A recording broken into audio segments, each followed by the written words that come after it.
I'd spent 80 years on this earth learning to trust my instincts. And that Tuesday in June, every alarm bell in my body was ringing when my daughter-in-law's name flashed across my phone screen. If you're watching this, please subscribe and let me know where you're watching from. I promise, by the end of this story, you'll understand why a mother's intuition is sometimes all we have to protect the ones we love. "Melanie, darling," Brittany's voice dripped with that saccharine sweetness I'd grown to recognize as a prelude to asking for something. "Hunter's been working so hard lately. I'm planning a little getaway for us, just to help him relax." I clutched my teacup tighter, watching the steam rise in lazy spirals. My son Hunter had indeed been working himself to the bone at his law firm. 60-hour weeks had become his norm, leaving deep circles under his eyes that even my motherly reassurances couldn't erase. "That sounds lovely, Brittany," I replied, keeping my voice deliberately neutral. "I'm sure he could use a break." A pause lingered on the line, the kind that meant the real purpose of the call was yet to come. "The thing is," she continued, "I'm planning something special. 5-star treatment. And I want to have backup payment methods just in case of emergencies while we're traveling. I was hoping you'd share your credit card information for emergencies only." Of course. The request hung in the air between us, and I found myself gripping the phone tighter. In my decades of living, I'd learned that when someone asks for access to your money for emergencies, the emergency often materializes with suspicious convenience. "I have the emergency fund account information Hunter gave you last year," I said carefully. "Wouldn't that be sufficient?" "Oh, Melanie," Brittany laughed, a tinkling sound like wind chimes in a storm. "That account has such a low limit. What if something serious happened? This is for Hunter's well-being. After all," I closed my eyes, picturing my son's face, the way his eyes crinkled at the corners when he smiled, just like his father's had. Hunter had been my entire world since my husband Robert passed away 9 years ago. And if I was being honest, I'd been steadily losing him for the past 2 years, ever since Brittany had begun her subtle campaign to isolate him from me. Looking back, I should have seen the warning signs sooner. The way she'd begun to reschedule our Sunday dinners, the gentle suggestions that perhaps I was too tired to babysit my grandchildren, the small comments about my age, my forgetfulness, my outdated ways. "Your mother seems tired, honey. Maybe we shouldn't burden her with dinner this week. Melanie's getting a bit forgetful, isn't she? Perhaps we should limit her access to the children." The children. My heart ached thinking about them. Lily, 8 years old with her grandfather's blue eyes and a mind sharp as a tack. Little Max, just 5, with dimples that could melt the Arctic. 2 beautiful souls I barely saw anymore because Auntie Brittany always had better plans for them, plans that somehow never included Grandma. "Let me think about it, Brittany," I said finally. "I'll call you back this afternoon." "We're booking tonight, Melanie," she pressed, a hint of irritation cracking through her sweet veneer. "Hunter deserves this break. Don't you want your son to be happy?" The manipulation was so transparent it almost made me laugh, as if my reluctance to hand over my financial information somehow indicated I didn't care about my son's happiness. "Of course I do," I replied evenly. "I'll call you back in an hour." After ending the call, I sat at my kitchen table, fingers drumming against the worn wood. The emergency account I'd set up for Hunter contained $50,000 money I'd been saving for years. For medical emergencies, for the grandchildren's college funds, for whatever unexpected storms life might throw at my family. The irony wouldn't be lost on me later. I picked up the phone again and dialed a number I knew by heart. "Samantha, it's me. Do you have a minute to talk about Hunter and Brittany?" My daughter Samantha, Hunter's younger sister by 4 years, had always been the practical one in the family. While Hunter had his father's easy charm and optimism, Samantha had inherited my skeptical nature and clear-eyed view of the world. "Mom, what's going on?" Samantha asked after I explained Brittany's request. "Am I being paranoid?" I asked. "Am I turning into one of those interfering mothers-in-law we used to laugh about?" Samantha's sigh carried through the phone. "Mom, you know I've never been Brittany's biggest fan. There's something calculated about her. Always has been.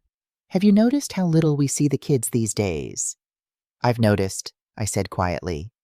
"Last month, when I asked to take Lily shopping for her birthday, Brittany said they had previous commitments that couldn't be changed. But later that day, I saw her Instagram posts from the local mall with Lily." "Exactly," Samantha replied. "And remember Christmas when Hunter and the kids were 2 hours late because Brittany suddenly needed to visit her parents first, even though we'd planned dinner for months?" I remembered. I also remembered how Brittany had spent that entire Christmas dinner on her phone, occasionally showing Hunter something that made him frown or step away to make calls. By dessert, the joy had been sucked out of the room, and they left early, Brittany claiming a headache. "What's your gut telling you about this credit card request?" Samantha asked. "That something's not right," I admitted. "Hunter didn't mention any trip to me, and we had lunch just last week. Wouldn't he have said something about a vacation?" "Unless he doesn't know about it," Samantha suggested. "Maybe it's supposed to be a surprise." "Maybe," I conceded, though doubt nagged at me. "But why ask for my credit card information? They have their own cards." "Trust your instincts, Mom," Samantha said firmly. "You've always had good judgment about people. If something feels off, it probably is." After hanging up, I made my decision. I called Brittany back and gave her the information for my emergency account, the one I'd already set up for Hunter. It had substantial funds, but not access to my entire savings. I made her promise to use it only in a genuine emergency, and she agreed with such effusive gratitude that I almost believed her. Almost. 3 months later, I would understand exactly how naive I'd been. The chocolate chip cookies were still warm in their container as I walked through the hospital corridors, anticipation building with each step. Hunter had been working so hard lately, and I thought a surprise visit with his favorite homemade cookies might brighten his afternoon.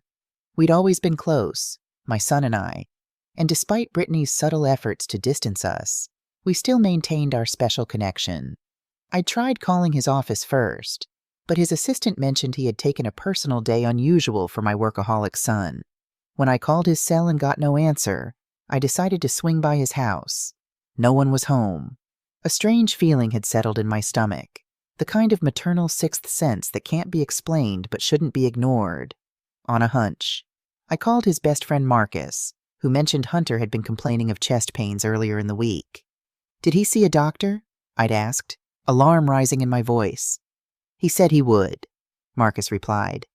"But you know Hunter, always putting work first." That was all I needed to hear. I drove straight to Mercy General, the hospital closest to Hunter's office, and asked if my son had been admitted. Hunter Pope, the receptionist, had clicked through her computer. "Yes, he's in the ICU. Room 418. ICU. The 3 letters hit me like a physical blow. Intensive care unit. My son, my only son, was in intensive care, and no one had called me. Now, as I approached room 418, I rehearsed my cheerful greeting. I'd scold him gently for not taking care of himself, share the cookies, remind him that even brilliant corporate lawyers weren't immune to human limitations. I'd make him laugh, ease his worry. But when I pushed open the door to room 418, laughter was the furthest thing from my mind. Hunter lay unconscious, his strong frame suddenly looking vulnerable against the stark white hospital sheets. A ventilator breathed for him. Monitors beeped steadily, tracking each heartbeat. IV lines snaked from his arms. But what struck me hardest was the absolute solitude of the scene.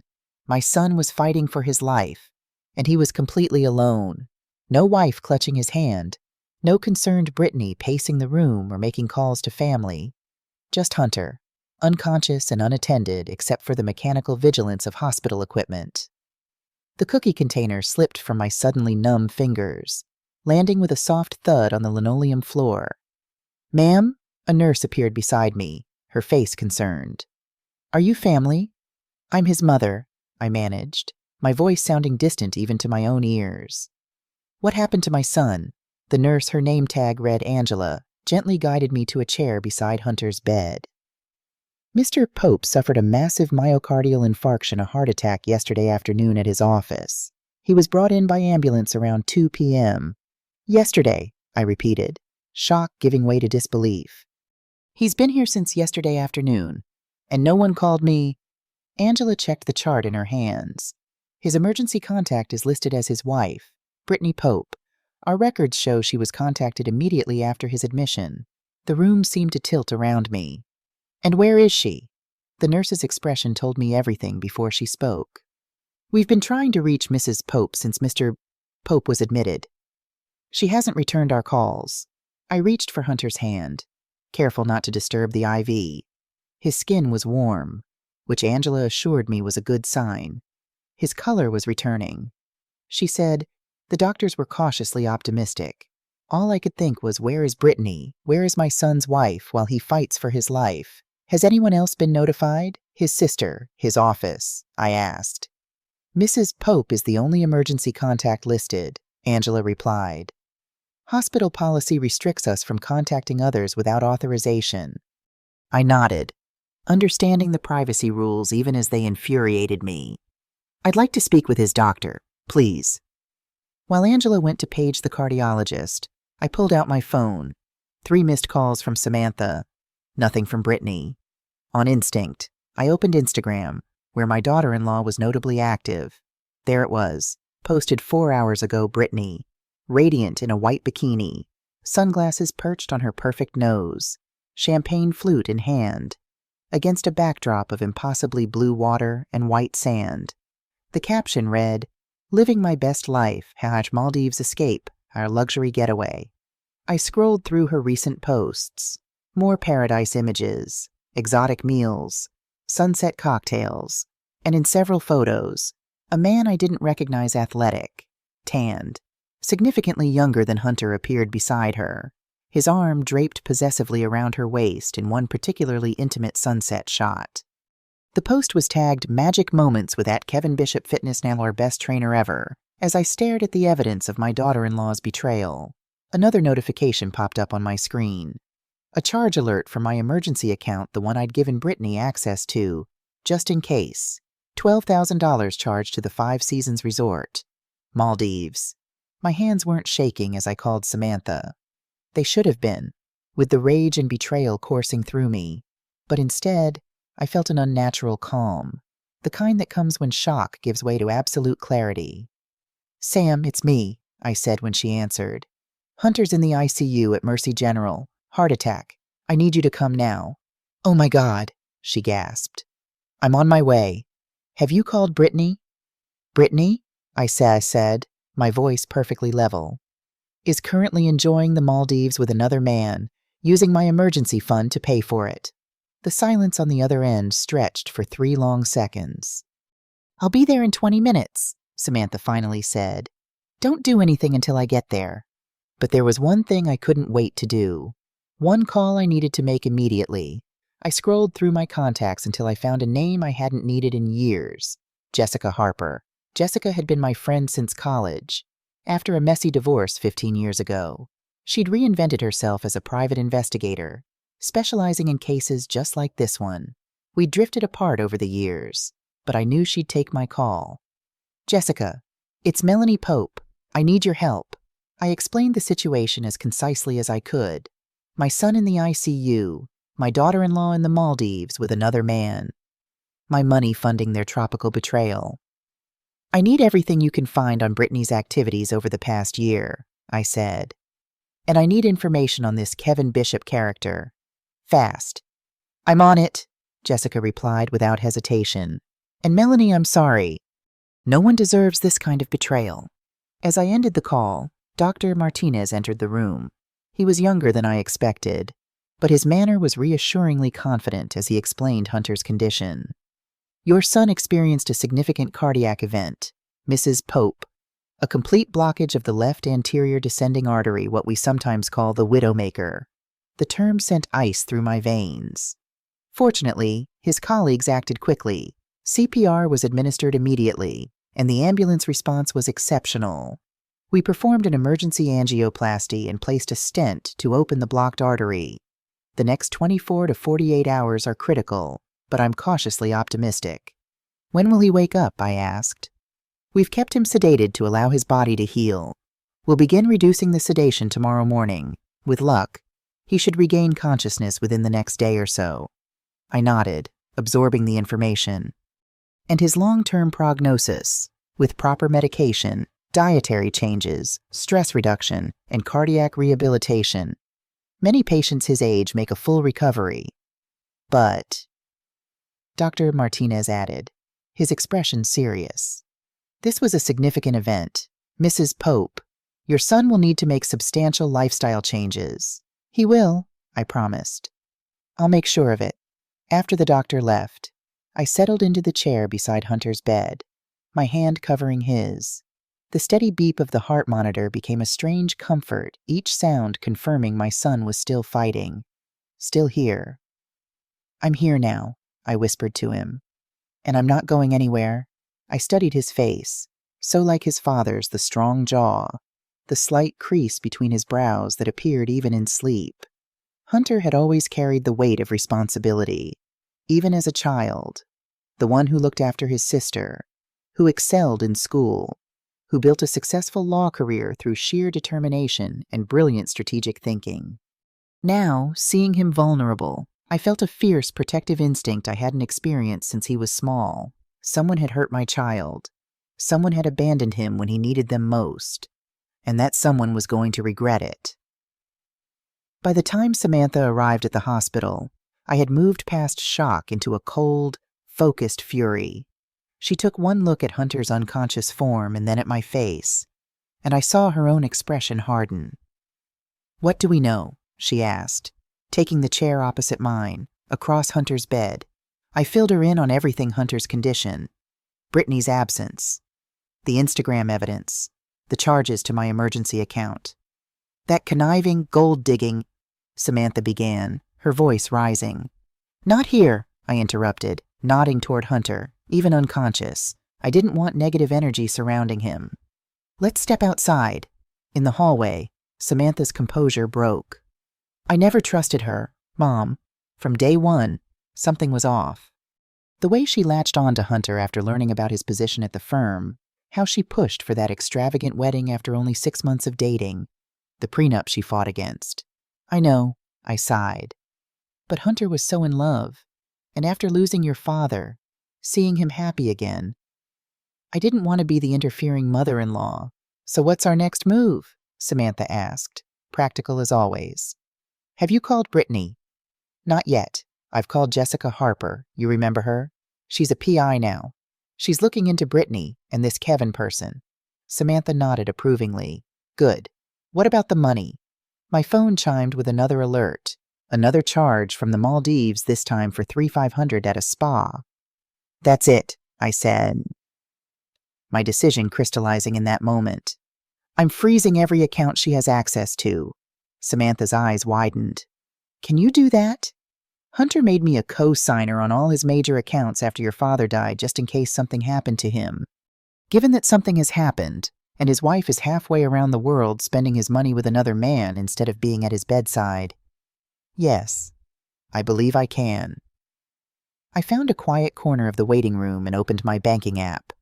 Technology might not have been my strong suit, but I'd learned to navigate financial websites out of necessity after Robert died.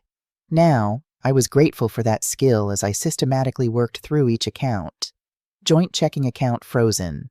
Joint savings account frozen. Hunter's personal account with Britney as authorized user frozen. My emergency fund that I'd given Britney access to closed entirely.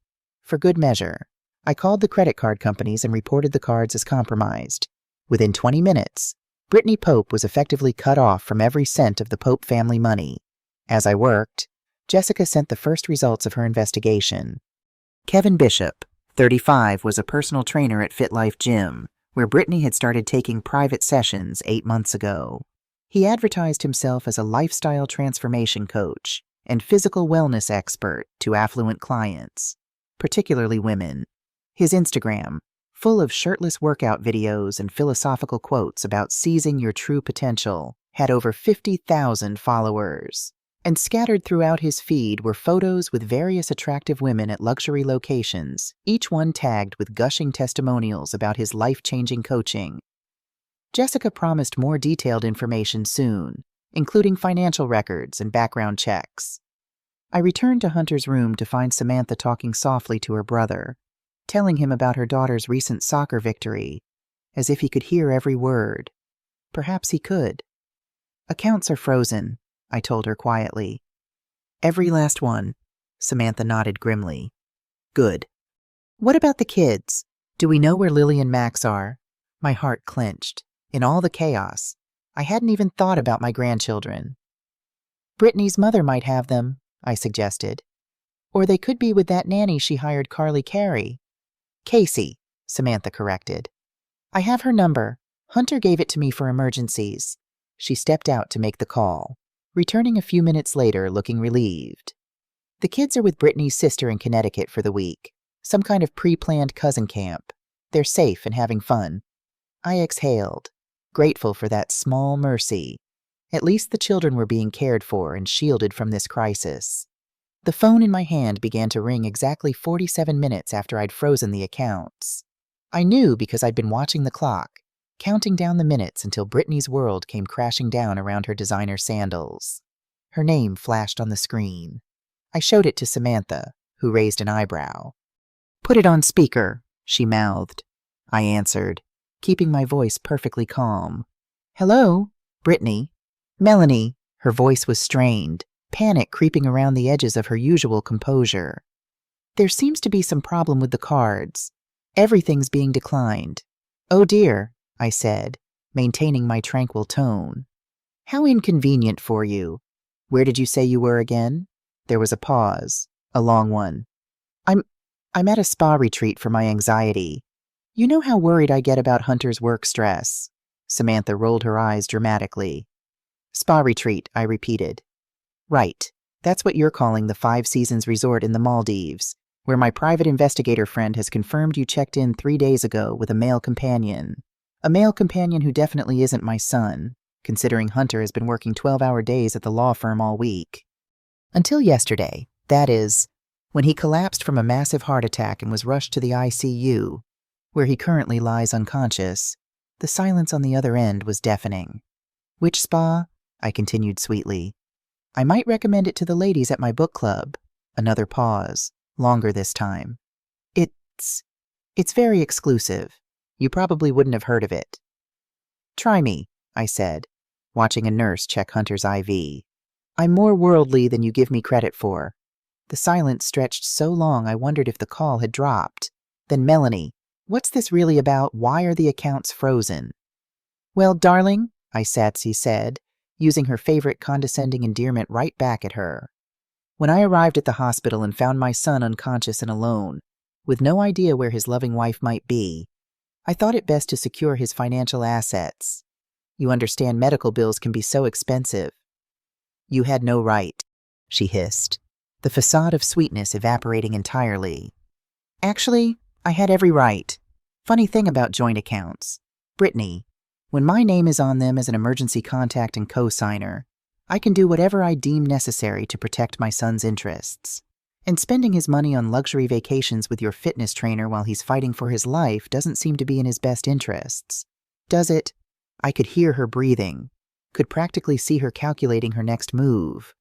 Brittany was many things manipulative, cold, calculating, but she wasn't stupid. She knew she'd been caught. I was planning to come back immediately when I heard— When you heard what exactly? I interrupted. Because as far as I can tell, the hospital has been trying to reach you for 18 hours. Your phone seems to work fine for Instagram posts. Though, lovely sunset shots.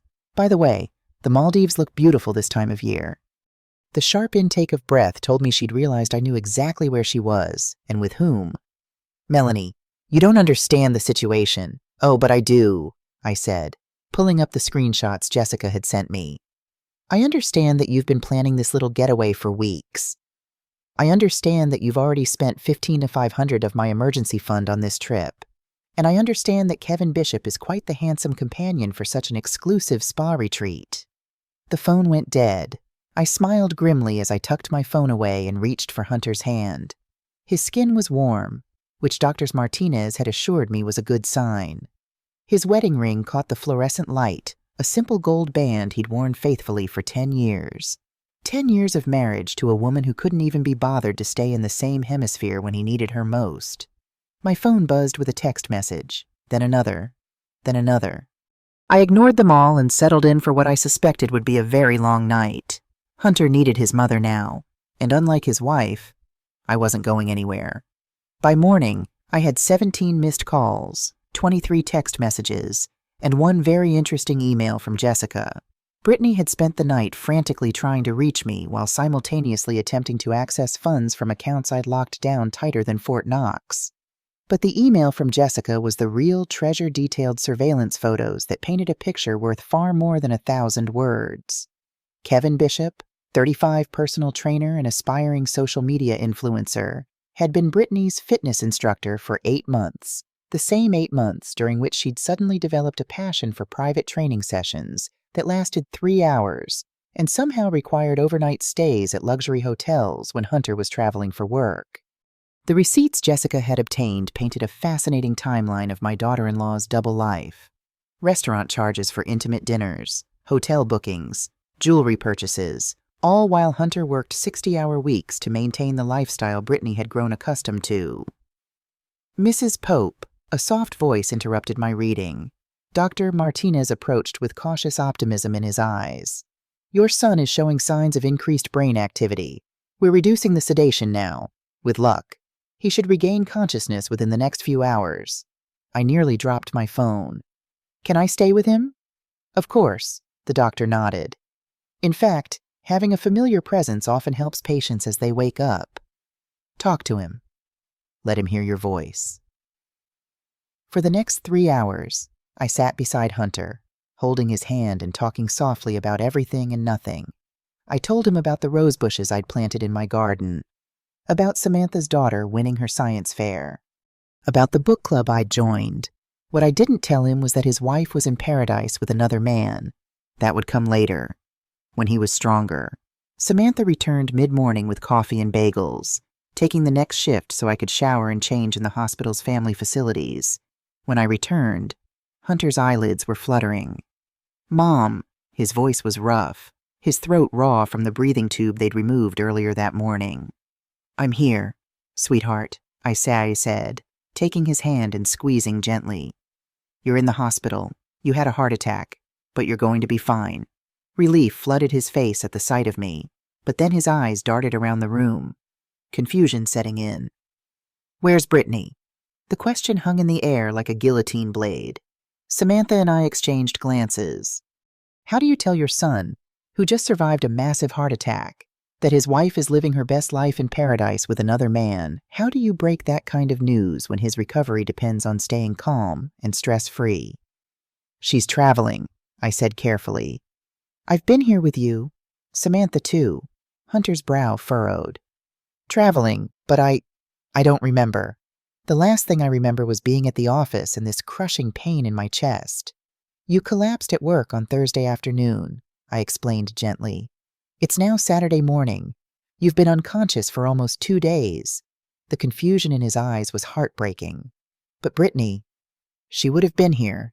She would have. He stopped, his gaze falling on the small vase of flowers I'd brought from my garden, the only flowers in the room. Mom, where is my wife? Before I could formulate an answer that wouldn't send his blood pressure skyrocketing, my phone rang. Britney's name flashed on the screen, and Hunter's eyes locked onto it immediately. That's her, he said. Answer it, please. I looked at my son's hopeful face, then at the surveillance photos still open on my phone, showing his wife wrapped around another man on a beach that cost more per night than most people made in a month. In that moment, I made a decision that would change everything. Hello, Britney, I answered, putting the phone on speaker before Hunter could object. Melanie, thank God. Her voice came through clear and desperate. I've been trying to reach you all night. How is Hunter? The hospital won't tell me anything because of privacy laws, and I'm trying to get a flight back, but everything's booked, and... Slow down, I said calmly. Hunter is awake and stable. He can hear you. Hunter? Her voice pitched higher, more dramatic. Baby, I'm so sorry I'm not there. I'm stuck in this horrible place with no connectivity, and I just found out about your accident. Accident, I interrupted. Who told you it was an accident? Another pause. I meant his heart attack. Of course, I misspoke because I'm so upset. Hunter was watching me now, something shifting in his expression. He'd always been sharp. My son a successful lawyer because he could read people in situations like books, and right now, he was reading the situation between his mother and his wife like the betrayal it was. "Britney," he said quietly, his voice carrying a strength that surprised me, given his condition. "What horrible place are you stuck in? I thought you were at that yoga retreat in Phoenix." I watched my daughter-in-law's carefully constructed world begin to crumble through a hospital room phone speaker, and I realized that sometimes the truth doesn't need to be delivered gently. Sometimes it needs to arrive like a freight train, fast and impossible to ignore. The retreat moved. It's a traveling wellness program. But Hunter wasn't listening anymore. He was looking at me, and in his eyes was a question I wasn't sure I was ready to answer. "Not yet."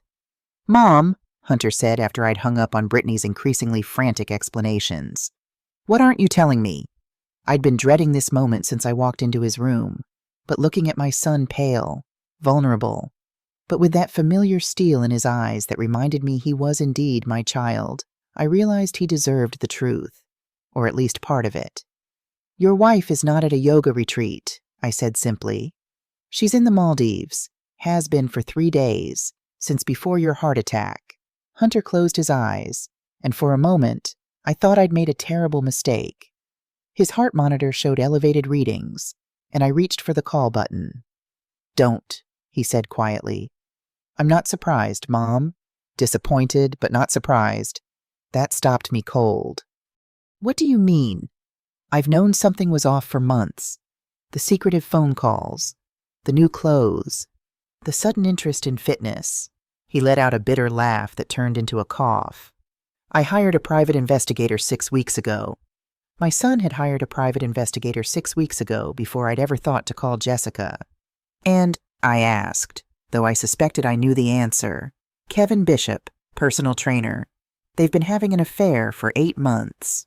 Hunter's voice was matter-of-fact, like he was discussing a legal case rather than his marriage. What I didn't know was that she'd taken a vacation while I was dying. The monitor beeped steadily as we sat in silence, processing this revelation. My son wasn't just a victim. He was a man who'd been gathering evidence, planning his next move. The lawyer in him had taken over where the husband had failed. "Hunter, why didn't you say anything?" "Because I was hoping I was wrong," he said. "And because I wanted to handle it cleanly. Legally. Divorce can get messy when there are children and assets involved.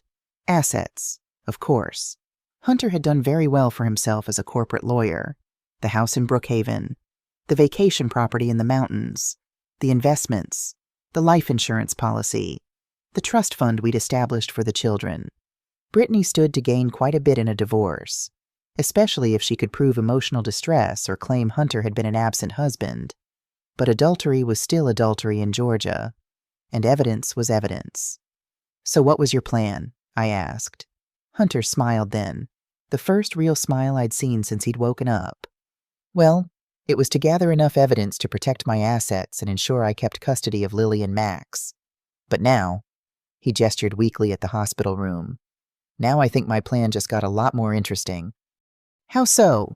"Because my loving wife just abandoned me during a medical emergency to continue her affair in paradise, using my money.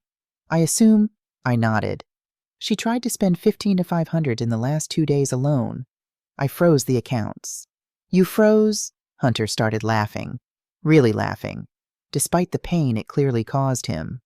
"Mom, you magnificent woman, you froze her accounts while she was in the Maldives. She had access to my emergency funds. I removed that access." I couldn't help but smile at his reaction. "So yes, she's stuck there. Well, she has whatever cash she brought and whatever Kevin can afford, but her credit cards, debit cards, and access to our accounts, completely frozen." Hunter was quiet for a long moment, and I could see him working through the implications, the legal mind never ceasing even in his weakened state. "Mom, I need you to do something for me. Anything. Call my lawyer, Rebecca Morgan. Tell her it's time to move forward with the divorce papers we discussed. And tell her the situation has evolved." "Evolved how?" Hunter's smile turned cold, and for a moment I saw not my sweet boy, but the sharp attorney who'd built a successful practice by being 3 steps ahead of his opponents.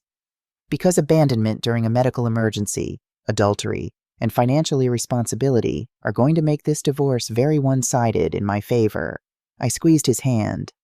You've been planning this for a while. I've been hoping I wouldn't need to, he corrected. But yes, I've been prepared.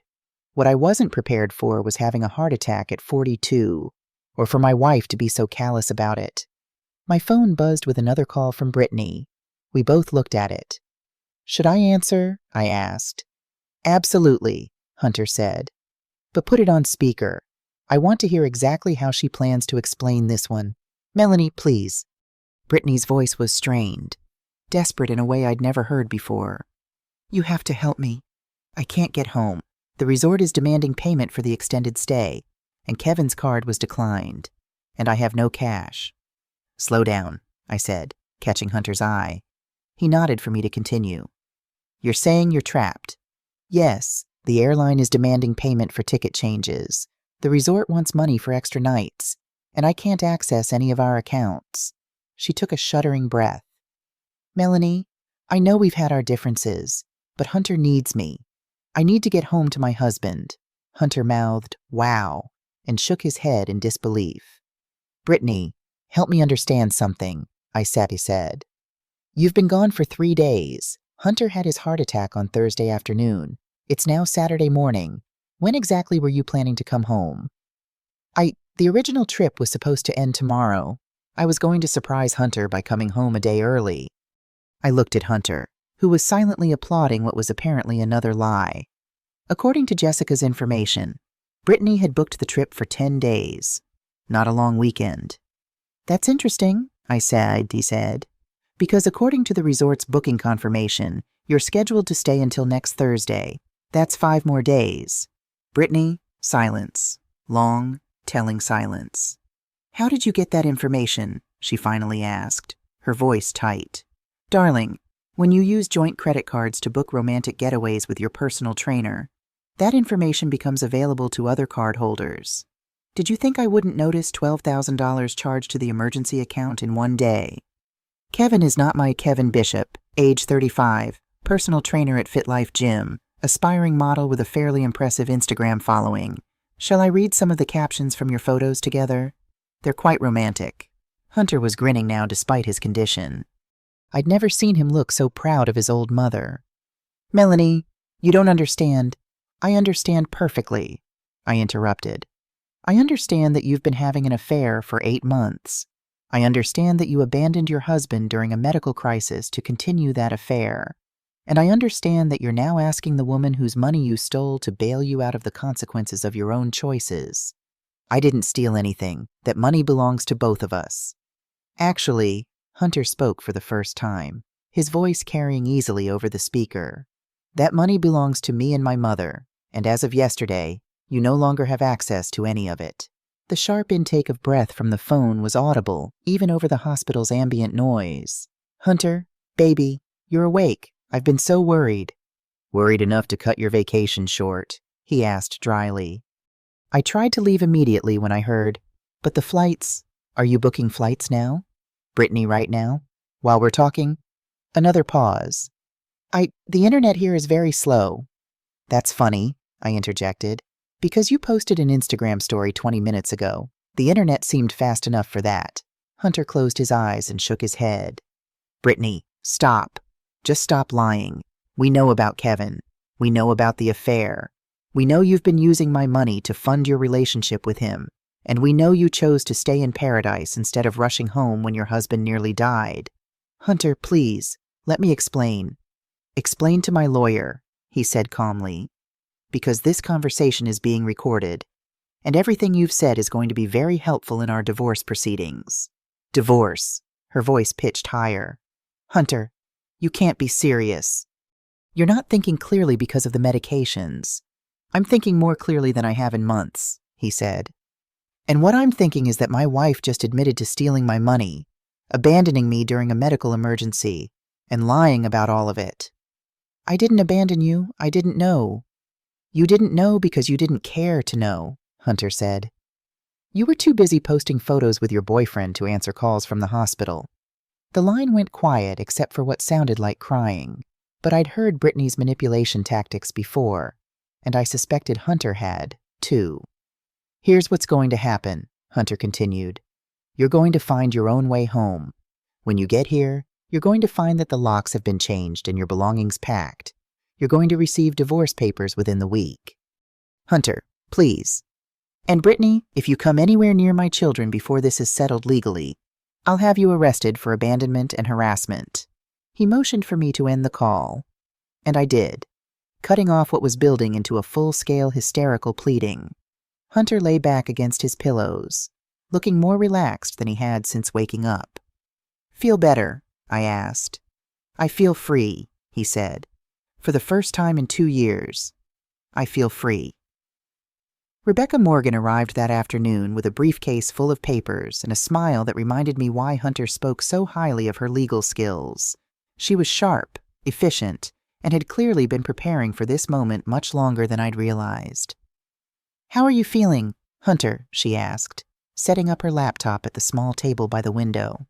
Like a man who just discovered his wife is even worse than he thought possible, Hunter replied. Did Mom fill you in on the latest developments? She did. And I have to say, Britney has made our job considerably easier. Rebecca pulled out a thick folder. Abandonment during medical emergency, adultery with evidence, financial irresponsibility, endangering marital assets. This is going to be the fastest uncontested divorce I've ever handled. Uncontested, I asked. Oh, she'll contest it initially, Rebecca said. But when she sees the evidence we have, plus the new evidence from her current vacation, she'll settle quickly, especially when she realizes what fighting will cost her. Hunter shifted in his hospital bed. What do you mean? Well, let's start with the basics. You have a prenuptial agreement that becomes void in cases of adultery. You have documented evidence of her affair. You have proof she abandoned you during a medical emergency. And now you have recorded admissions of her using marital funds for personal vacations with her lover. Rebecca pulled out a set of photographs. Apparently, Jessica wasn't the only one who'd been busy gathering evidence. But here's the interesting part, Rebecca continued. According to the financial records your mother provided, Britney has been systematically moving money from your joint accounts into personal accounts for the past 6 months. Small amounts. Nothing that would trigger automatic alerts, but totaling nearly $40,000. I felt my jaw drop. $40,000? She's been planning this for a while, Hunter said grimly. The affair, the money transfers, probably the exit strategy. What she didn't plan for was me having a heart attack and Mom freezing the accounts before she could complete whatever she was planning. Rebecca nodded. Which brings us to the really interesting part. Britney made some calls yesterday after she couldn't access the accounts. Calls to a real estate agent in California. California? Hunter and I said simultaneously. Apparently, she and Kevin have been planning to relocate after the divorce. They've been looking at properties in San Diego, using your projected settlement as their budget. Hunter was quiet for a long moment, processing this information. So she wasn't just having an affair. She was planning to take me for everything and disappear with him to California. That appears to be the plan. Yes, using the children as leverage for a larger settlement, then relocating and limiting your access to them. The children, Lily and Max, who had no idea their mother was planning to uproot their lives for a man they'd never met. I felt a surge of protective fury that surprised me with its intensity. Over my dead body, I said. Actually, Rebecca smiled, over her legal dead body. Because none of this is going to happen now. When we file these papers, Britney is going to discover that adultery and abandonment have consequences, especially when there are children involved, and when she's been stealing marital assets. My phone rang. Britney again. Want to have some fun? Rebecca asked, her eyes twinkling with something that might have been mischief. Hunter looked at me, then at Rebecca. What kind of fun? Answer it, Rebecca said. But let me talk to her. As your attorney, I can say things you can't, and I've been looking forward to this conversation. I answered the phone and handed it to Rebecca without saying a word. Hello, Britney, Rebecca said pleasantly. This is Rebecca Morgan, Hunter's attorney. I understand you're having some difficulties in the Maldives. The pause was so long I wondered if the call had dropped. Who is this? Brittany's voice was small, uncertain. As I said, I'm Hunter's lawyer, and I'm calling to inform you that divorce papers will be filed first thing Monday morning. You're welcome to contest them, of course, but I should warn you that fighting this particular divorce will be expensive and ultimately futile. You can't. Hunter's not thinking clearly. Hunter is thinking very clearly. Clear enough to provide me with recorded evidence of your admissions today. Clear enough to document your abandonment during his medical crisis. Clear enough to authorize me to take steps to protect his assets and his children from any further damage.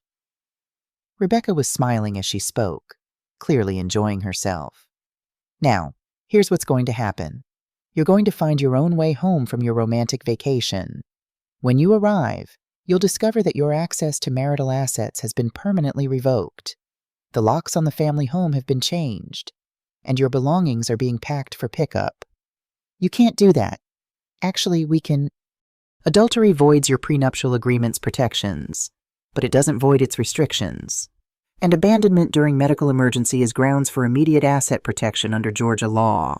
I watched Hunter's face as Rebecca systematically destroyed whatever fantasy Britney had been living in. He looked like a man who just realized he was finally free. But that's not even the best part, Rebecca continued. The best part is that all those California real estate listings you've been looking at, all those plans you and Kevin made for your new life, that was all banking on a settlement that no longer exists. The sound coming through the phone was somewhere between a sob and a scream. See you in court, Britney, Rebecca said pleasantly, and ended the call. Hunter started laughing, then real laughter that seemed to come from somewhere deep inside him that had been locked away for too long. I think, he said to Rebecca, this is the beginning of a beautiful friendship. 3 days after Hunter's awakening in the hospital, I was making breakfast in his kitchen when Lily and Max burst through the front door with their Aunt Samantha, back from their weekend with cousins in Connecticut. They were completely oblivious to the family drama that had unfolded in their absence. Grandma, Lily launched herself into my arms. Aunt Samantha took us to the aquarium and we saw sharks. That sounds wonderful, sweetheart, I sadly said, holding her tight and trying not to think about how their mother had planned to move them across the country without their father's knowledge or consent. Max, always more observant than his 8-year-old sister, looked around the kitchen with curious eyes. Where's Mommy and why are you making breakfast? Is Daddy still sleeping? Before I could formulate an age-appropriate answer, Samantha appeared in the doorway, her expression grim. Mom, we need to talk. I settled the children with cartoons and bowls of cereal, then followed Samantha onto the back patio. Samantha had always been the practical one in the family, the sister who saw through nonsense with surgical precision. Hunter called me from the hospital this morning, she said without preamble. He told me about Britney and the divorce. He's being discharged this afternoon, I confirmed. The doctors say he's stable enough to recover at home with proper care and monitoring. But what he didn't tell me was how we're going to explain this to 2 children who think their mother is at a yoga retreat. Samantha's voice dropped lower. What did you tell them when they asked where she was? That she was taking care of some personal business and would be back soon. But Samantha, kids aren't stupid.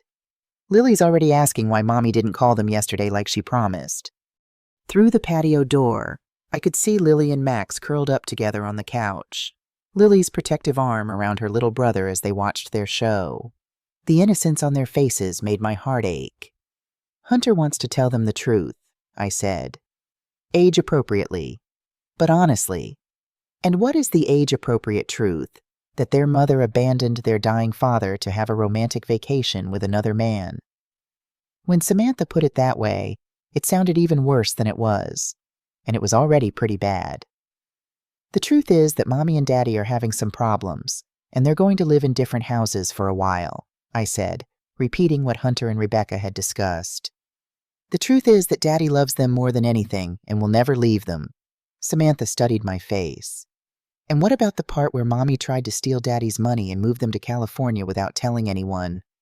That part stays between the adults for now. Good, Samantha said. Because I have some information that's going to make this situation even more complicated. I felt my stomach drop. What kind of information? I got a call from my friend Danielle this morning. She works at Family Services. Apparently, Someone filed a complaint yesterday claiming that Hunter is an unfit father due to his recent medical crisis, and that his children are being cared for by an elderly woman with no legal authority. The words hit me like a physical blow. "Britney," I whispered. "That would be my guess.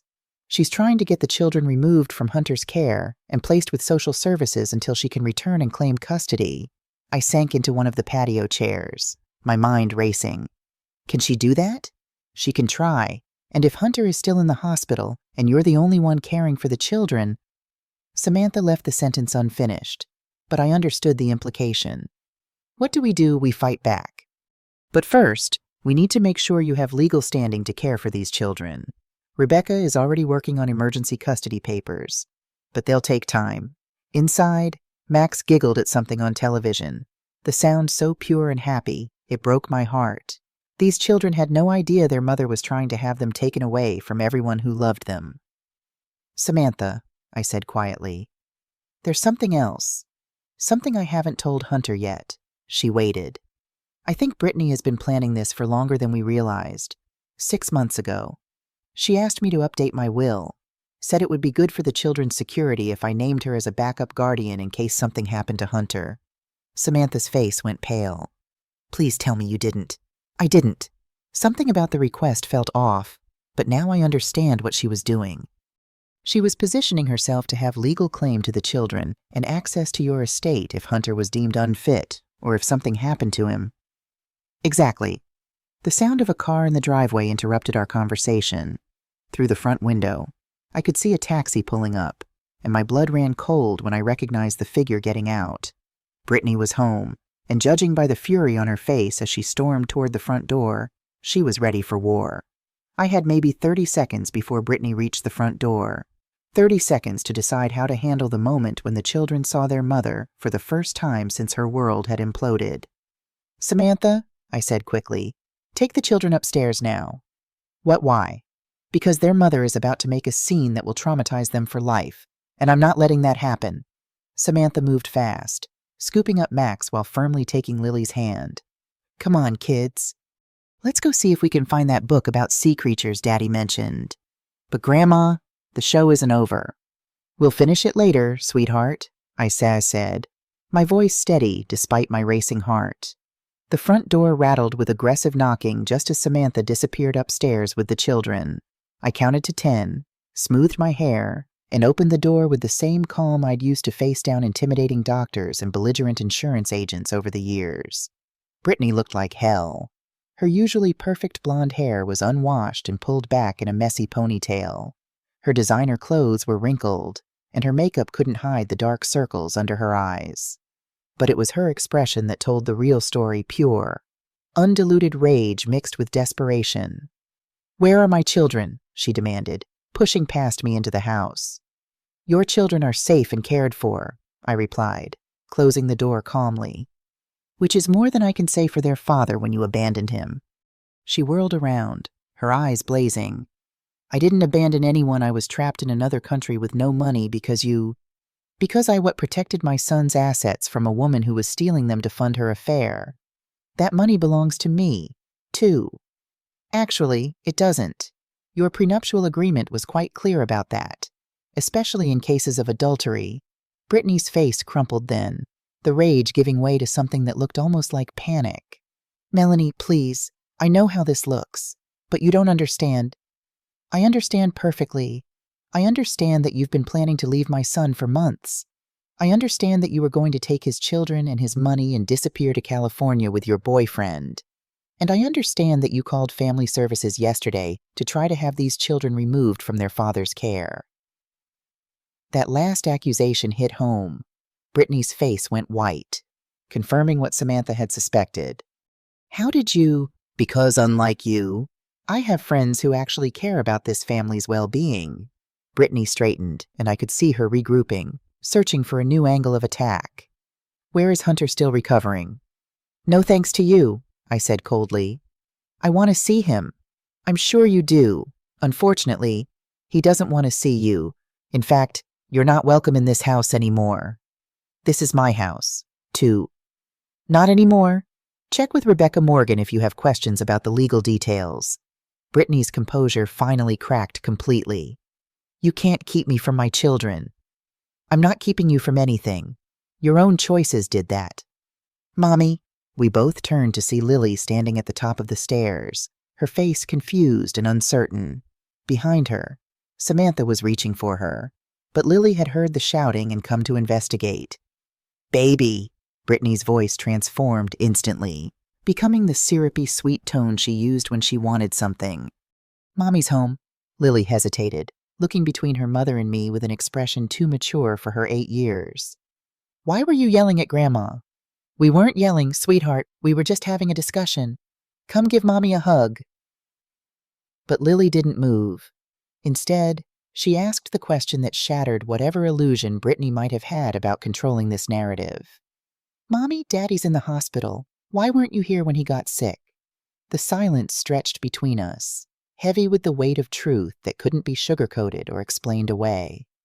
Brittany looked up at her daughter, and for the first time since she'd walked through that door, she seemed to realize that her actions had consequences beyond bank accounts and divorce papers.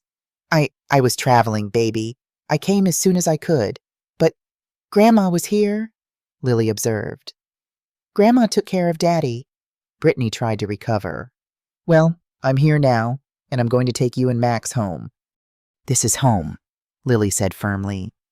And Daddy needs us here.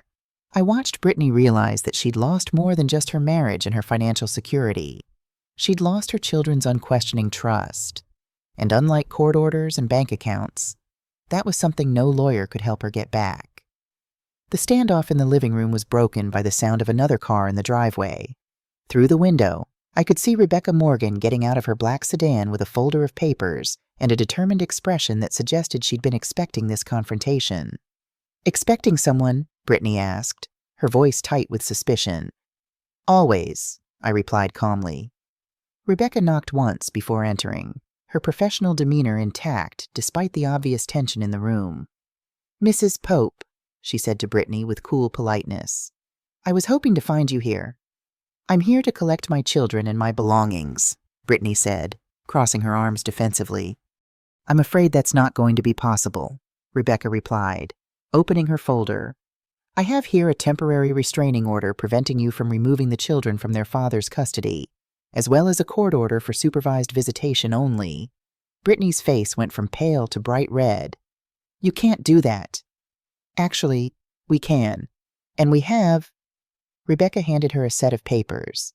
Your attempt to have the children removed from their father's care through family services while he was hospitalized was ill-advised. I was protecting them. From what a loving father and grandmother who've been caring for them while you were on vacation with your boyfriend. Lily was still standing at the top of the stairs, listening to every word. I could see her trying to process information that was too complex and painful for a child her age. Lily, sweetheart, I called softly. Why don't you go help Aunt Samantha with Max? But Lily shook her head. I want to stay. I want to understand what's happening. Brittany looked up at her daughter, and for a moment, I saw something like remorse cross her face. Baby, grown-up stuff is complicated. Are you and Daddy getting divorced? Lily asked directly. The question hung in the air like a bomb nobody wanted to defuse. That's something Daddy and I need to discuss, Brittany said carefully. Daddy already discussed it, Lily said with devastating 8-year-old honesty. He told Aunt Samantha that you've been lying and that you don't want to be married anymore. I watched Brittany's carefully constructed facade crumble as she realized her children had already been told a version of the truth that painted her as the villain she'd actually become. That's not Hunter had no right to poison you against me. He didn't poison anyone, Lily said firmly. He just told us the truth. Rebecca stepped forward. Mrs. Pope, I think it would be best if you left now. You can schedule supervised visits through the family court system. Supervised visits. These are my children. Children you abandoned during a family crisis. Children you attempted to have removed from their father's care through false allegations. Children you were planning to relocate without their father's knowledge or consent. Each accusation hit like a hammer blow, and I could see Brittany deflating with the weight of her own choices. I want to see Hunter, she said finally, her voice small and desperate. Mr. Pope has made it clear he doesn't wish to see you, except in the presence of attorneys. Please, Britney turned to me, tears streaming down her face. Melanie, please. I know I made mistakes, but I love my children. I love my family. For a moment, looking at this broken woman begging for forgiveness, I felt a flicker of pity. But then I remembered my son lying unconscious in that hospital bed alone, because his wife was too busy with her affair to answer emergency calls. If you loved your family, I said quietly, you would have been here when they needed you. I can change. I can fix this. Some things can't be fixed. Britney. Some betrayals run too deep. Lily spoke from the stairs, her young voice carrying a wisdom that broke my heart. Mommy, did you really leave when Daddy was sick? Britney looked up at her daughter, and I could see her struggling with whether to tell the truth or try one more lie. Yes, she whispered finally. Yes, I did. Why? It was such a simple question from a child who deserved a simple answer.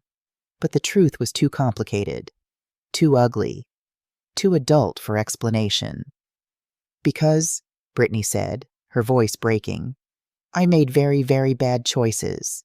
Lily nodded solemnly, as if this finally made sense to her 8-year-old understanding of right and wrong. I think you should go now, Lily said with quiet finality. Daddy needs to get better, and you make everything sad. And that, I realized, was the most devastating judgment of all. Delivered not by lawyers or judges or angry adults, but by a child who had simply observed that her mother's presence brought sadness instead of joy. Britney left without another word, her shoulders shaking with silent sobs. Rebecca watched her go, then turned to me. That went better than expected, she said quietly.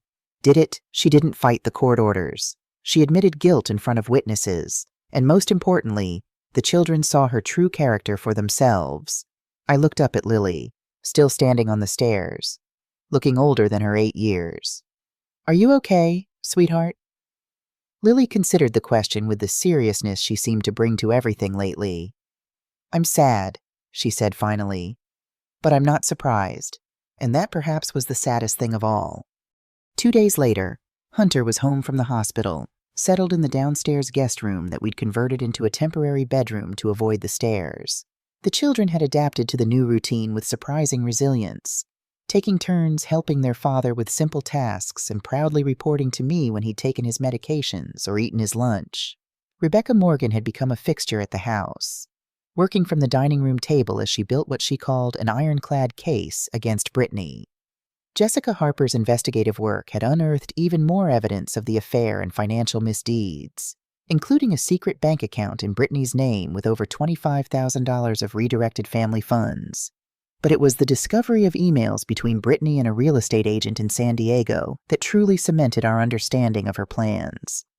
For months, she'd been researching school districts, property values, and California custody laws, laying the groundwork for her escape with the children. She never intended to let Hunter have meaningful access to Lily and Max, Rebecca explained as we reviewed the emails in Hunter's makeshift bedroom. Look at this exchange from April. She specifically asks about school enrollment without requiring the father's signature. Hunter, propped up against pillows but growing stronger each day, shook his head in disbelief. She was methodical about it, planning every detail. The good news, Rebecca continued, is that all of this is admissible and damning. No judge will look favorably on a parent who conspired to remove children from their home state without the other parent's knowledge or consent. What about the complaint to family services? I asked. Could that still cause problems? Rebecca smiled grimly. Already handled. My colleague at the department clarified Hunter's medical situation and your legal status as the children's grandmother. The case was closed this morning. Hunter reached for my hand. Thank you, Mom, for everything. I don't know what would have happened if you hadn't shown up at the hospital that day. I squeezed his fingers gently. That's what mothers do. We show up, the doorbell rang, and I excused myself to answer it. Samantha stood on the porch with a casserole dish and a worried expression. I just got a call from Danielle again, she said as I ushered her inside. Brittany's trying a new angle. She's claiming Hunter's heart condition makes him unable to care for the children properly. and that his recovery will take months of intensive rehabilitation. That's ridiculous, I scoffed. The doctors have already cleared him for normal activities with reasonable limitations, and he has me and you to help. I know that, but Family Services has to investigate any claim involving children's welfare. Samantha set the casserole on the kitchen counter. Danielle says to expect a home visit tomorrow. Fine, I said. My jaw set firmly. Let them come. They'll see a loving father with an excellent support system and 2 well-adjusted children who are exactly where they need to be. Samantha nodded, then lowered her voice. Have you told Hunter about Britney asking you to change your will? Not yet. He's had enough shocks for now. Once this Family Services issue is resolved, I'll bring it up. The next morning, a caseworker named Ms. Patterson arrived promptly at 10 a.m. She was younger than I expected, but her professional demeanor and keen observational skills quickly dispelled any notion that she might be easily manipulated. I'll need to speak with Mr. Pope privately, she informed me after introducing herself. Then with the children, if they're available. And finally, with you. Mrs. Pope? Of course, I agreed. Hunter is in the downstairs bedroom. The children are at school but will be home around 3. Ms. Patterson spent nearly an hour with Hunter. When she emerged, her expression gave nothing away. But Hunter texted me immediately. Went well. She's thorough but fair. Her interview with me was equally comprehensive, covering everything from my relationship with my son and grandchildren to my health status and ability to assist with childcare. Mrs. Pope, I understand you're 68 years old, she said, consulting her notes. Do you have any health concerns that might impact your ability to help care for 2 active children? I'm in excellent health, I replied. I walk 3 miles every morning, volunteer at the library twice a week, and until recently, was considering taking tennis lessons. My last physical showed nothing more concerning than slightly elevated cholesterol, which is well controlled with diet. She nodded, making notes. And your relationship with the children? How would you characterize it? I've been actively involved in their lives since birth. Before Britney began limiting my access about 2 years ago, I saw them several times a week.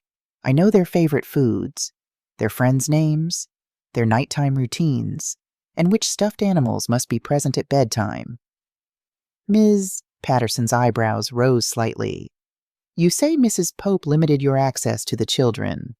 Yes, gradually at first canceled plans, excuses about schedule conflicts, then more overtly, suggesting I was too tired or too old to manage them properly.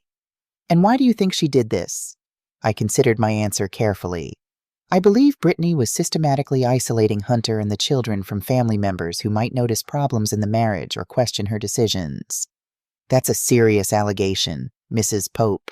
Yes, it is. And the evidence supports it.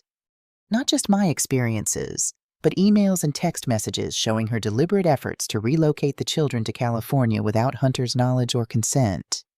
By the time the children arrived home from school, Ms. Patterson had reviewed our documentation and spoken with Hunter's doctors by phone. Her interviews with Lily and Max were conducted gently, with me present but silent, as she asked age-appropriate questions about their home life, their feelings about their parents, and their understanding of the current situation. Daddy's heart got sick, Max explained solemnly. But Grandma made him better, and now he has to eat yucky green stuff. Ms. Patterson smiled. And what about your mom? Do you miss her? Max nodded. She went on a trip and didn't say goodbye. That wasn't nice. Lily, more perceptive as always, added, Mom and Dad are getting divorced because Mom didn't want to be married anymore. She has a new friend named Kevin that she likes better than Dad. The caseworker's expression remained neutral. And how do you feel about that? Lily? Sad, but Dad says it's not our fault. And we'll always have him and Grandma and Aunt Samantha, no matter what. When Ms. Patterson finally prepared to leave, she paused at the door. Mrs. Pope, based on my assessment today, I see no reason for concern about the children's current living arrangement. Mr. Pope has appropriate medical clearance for parenting activities, and your presence provides excellent additional support. I'll be filing my report recommending the case be closed with no further action needed. Relief flooded through me. Thank you. However, she added, given the contentious nature of the divorce proceedings, I would suggest that Mr. Pope consult with his attorney about filing for sole physical custody with supervised visitation for Mrs. Pope, at least temporarily. The allegations she's made, combined with her demonstrated willingness to attempt to remove the children from their home environment, raises some red flags for me professionally. I nodded. We'll discuss it with Rebecca right away. After Ms. Patterson left, I found Hunter in the kitchen, attempting to make a cup of tea despite doctor's orders to rest. For heaven's sake, I scolded gently, taking the kettle from him. You're supposed to be resting. I've been resting for days, he grumbled, but allowed me to guide him to a chair. What did Patterson say? She's recommending the case be closed. No concerns about our current arrangement. Hunter's shoulders slumped with relief. Thank God. One less thing to worry about. She did suggest we talk to Rebecca about filing for sole physical custody with supervised visitation for Britney. Already in progress, Hunter confirmed. Rebecca filed the paperwork yesterday, anticipating a favorable report from Family Services. I set a cup of properly made tea in front of him. You're getting ahead of this. Good. I have to. Britney's desperation makes her dangerous. She's lost her meal ticket, her lifestyle, and now potentially her access to the children. She won't go down without a fight. I hesitated, then decided it was time. Hunter, there's something else you should know. Something about Britney that I haven't told you yet. His expression grew wary. What now? 6 months ago, she asked me to update my will. Specifically, she wanted me to name her as the children's guardian if anything happened to you. Hunter's teacup froze halfway to his lips. She what? At the time, I thought it was just an odd request. I declined, saying I'd already made appropriate arrangements for the children's care. But now, looking back, she was planning for a scenario where I might be incapacitated or worse, Hunter finished, his legal mind immediately grasping the implications. If something happened to me, and you'd named her guardian in your will, she'd have control of the children and potentially access to my estate through them. Hunter set down his cup with a shaking hand.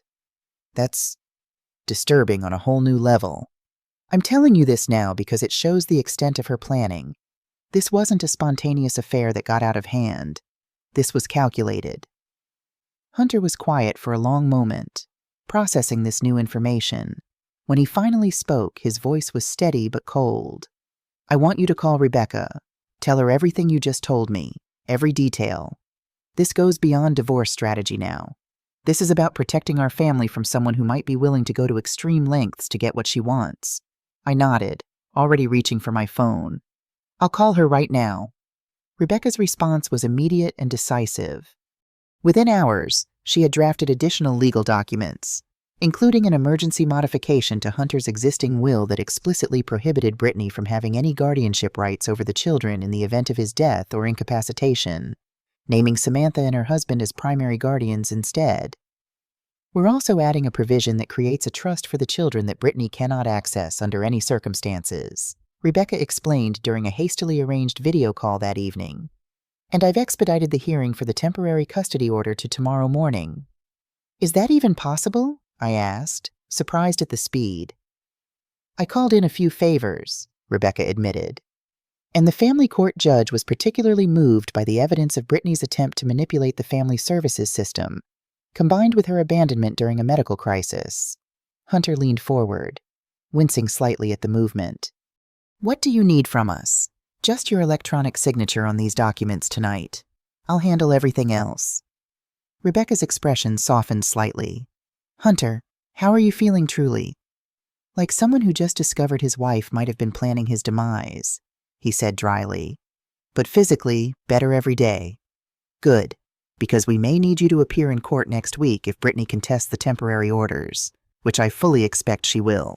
After ending the call with Rebecca, Hunter and I sat in silence for a long moment. Outside, we could hear Lily and Max playing in the backyard under Samantha's watchful eye, their laughter a stark contrast to the heavy conversation we'd just had. Do you think she was actually planning to... I couldn't bring myself to finish the sentence.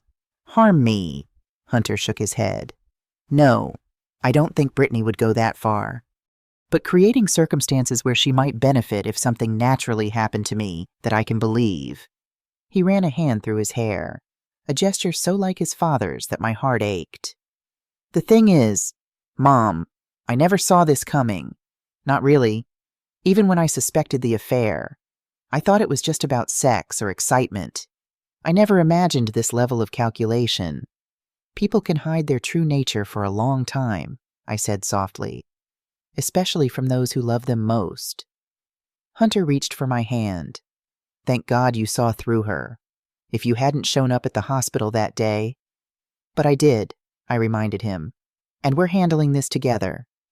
One step at a time. That night, after the children were asleep and Samantha had gone home, I sat on the patio looking up at the stars, trying to make sense of everything that had happened. In just 1 week, our family had been turned upside down. Hunter's health crisis, Britney's betrayal, the ongoing legal battle. It was almost too much to process.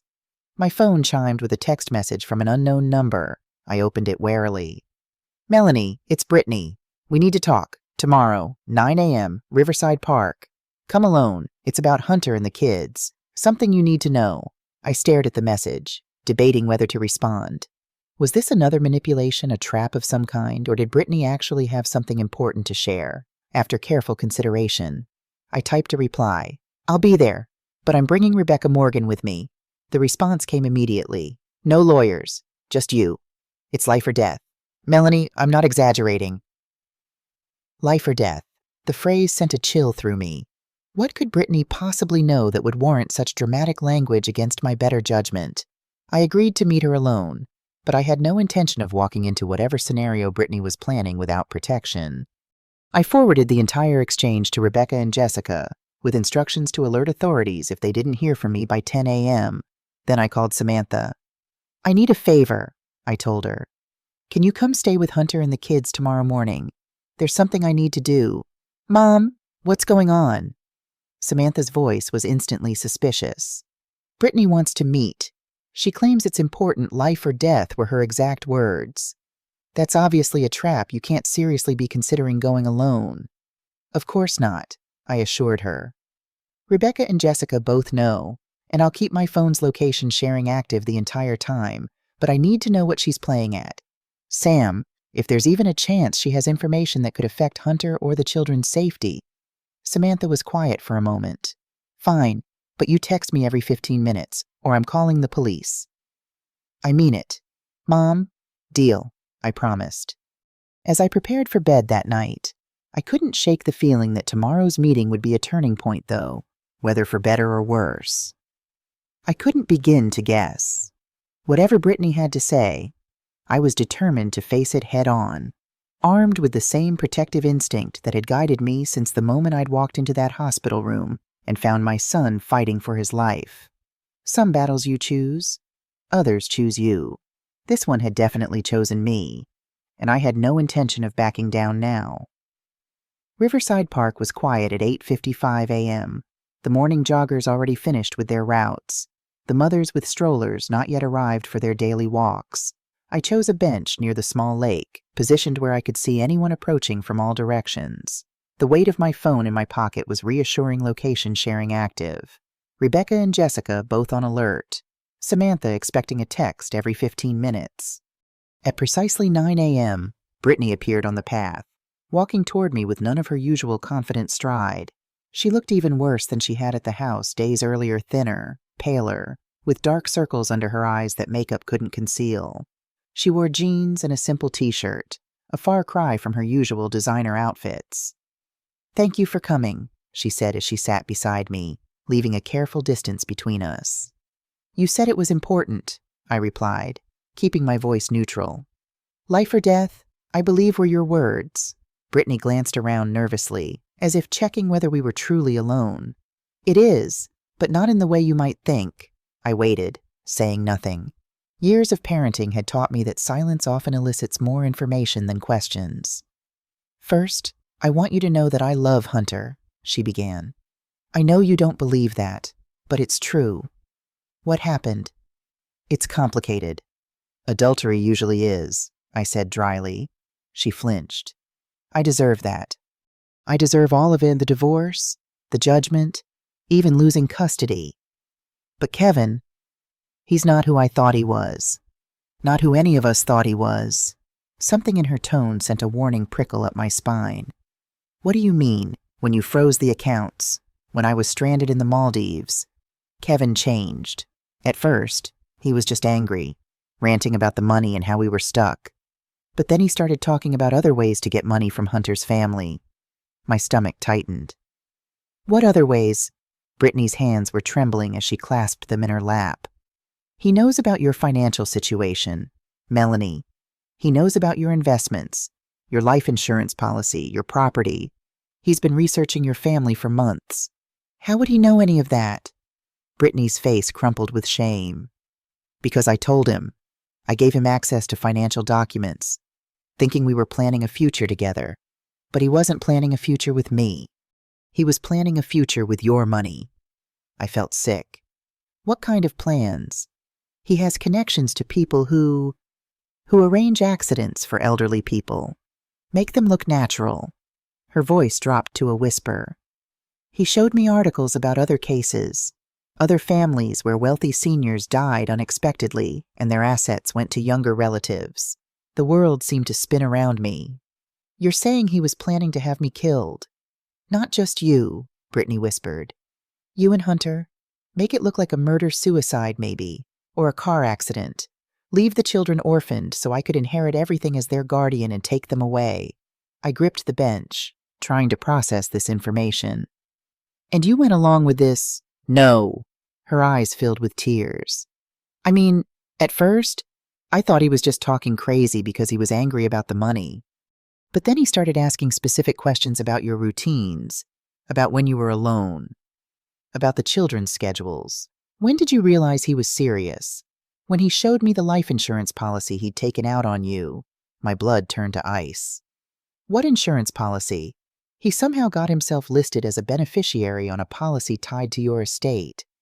I don't understand all the legal details, but he showed me the paperwork. This was impossible. I'd never signed any documents that would give Kevin Bishop access to my estate or insurance. Brittany, I need you to tell me exactly what documents you gave him access to. For the next 30 minutes, Brittany detailed a systematic campaign of identity theft and financial fraud that made my earlier concerns about frozen bank accounts seem quaint. Kevin had used the information she'd provided to forge documents, create false insurance policies, and position himself to profit from the deaths of people he'd never met. Why are you telling me this now? I asked finally. Because when I realized what he was really planning, I tried to back out. Told him I couldn't go through with it. Her voice broke. That's when he threatened me. Said he didn't need me alive to collect the money. He tried to kill me. Melanie made it look like a suicide attempt. So if I survived, no one would believe anything I said.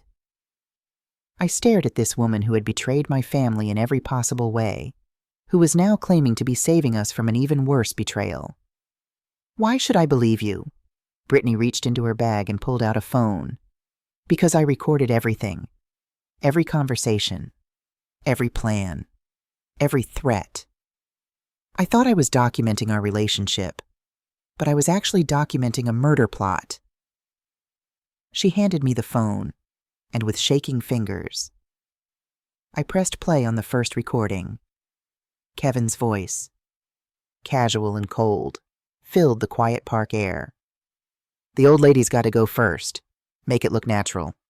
Maybe a fall down the stairs. Then we wait a few months and take care of the son. Car accident. Maybe something that doesn't leave the kids traumatized, because we need them to trust you when you get custody. I stopped the recording, my hands shaking so violently I nearly dropped the phone. There are 12 hours of recordings, Brittany said quietly. Everything you need to put him away forever and protect your family. I looked at this broken woman who had betrayed us, who had nearly destroyed us, and who was now potentially saving our lives. What do you want in return? I asked, my voice surprisingly steady. I want you to forgive me, she whispered. And I want you to help me make sure Kevin never hurts anyone ever again. I took a deep breath, my mind racing through the implications.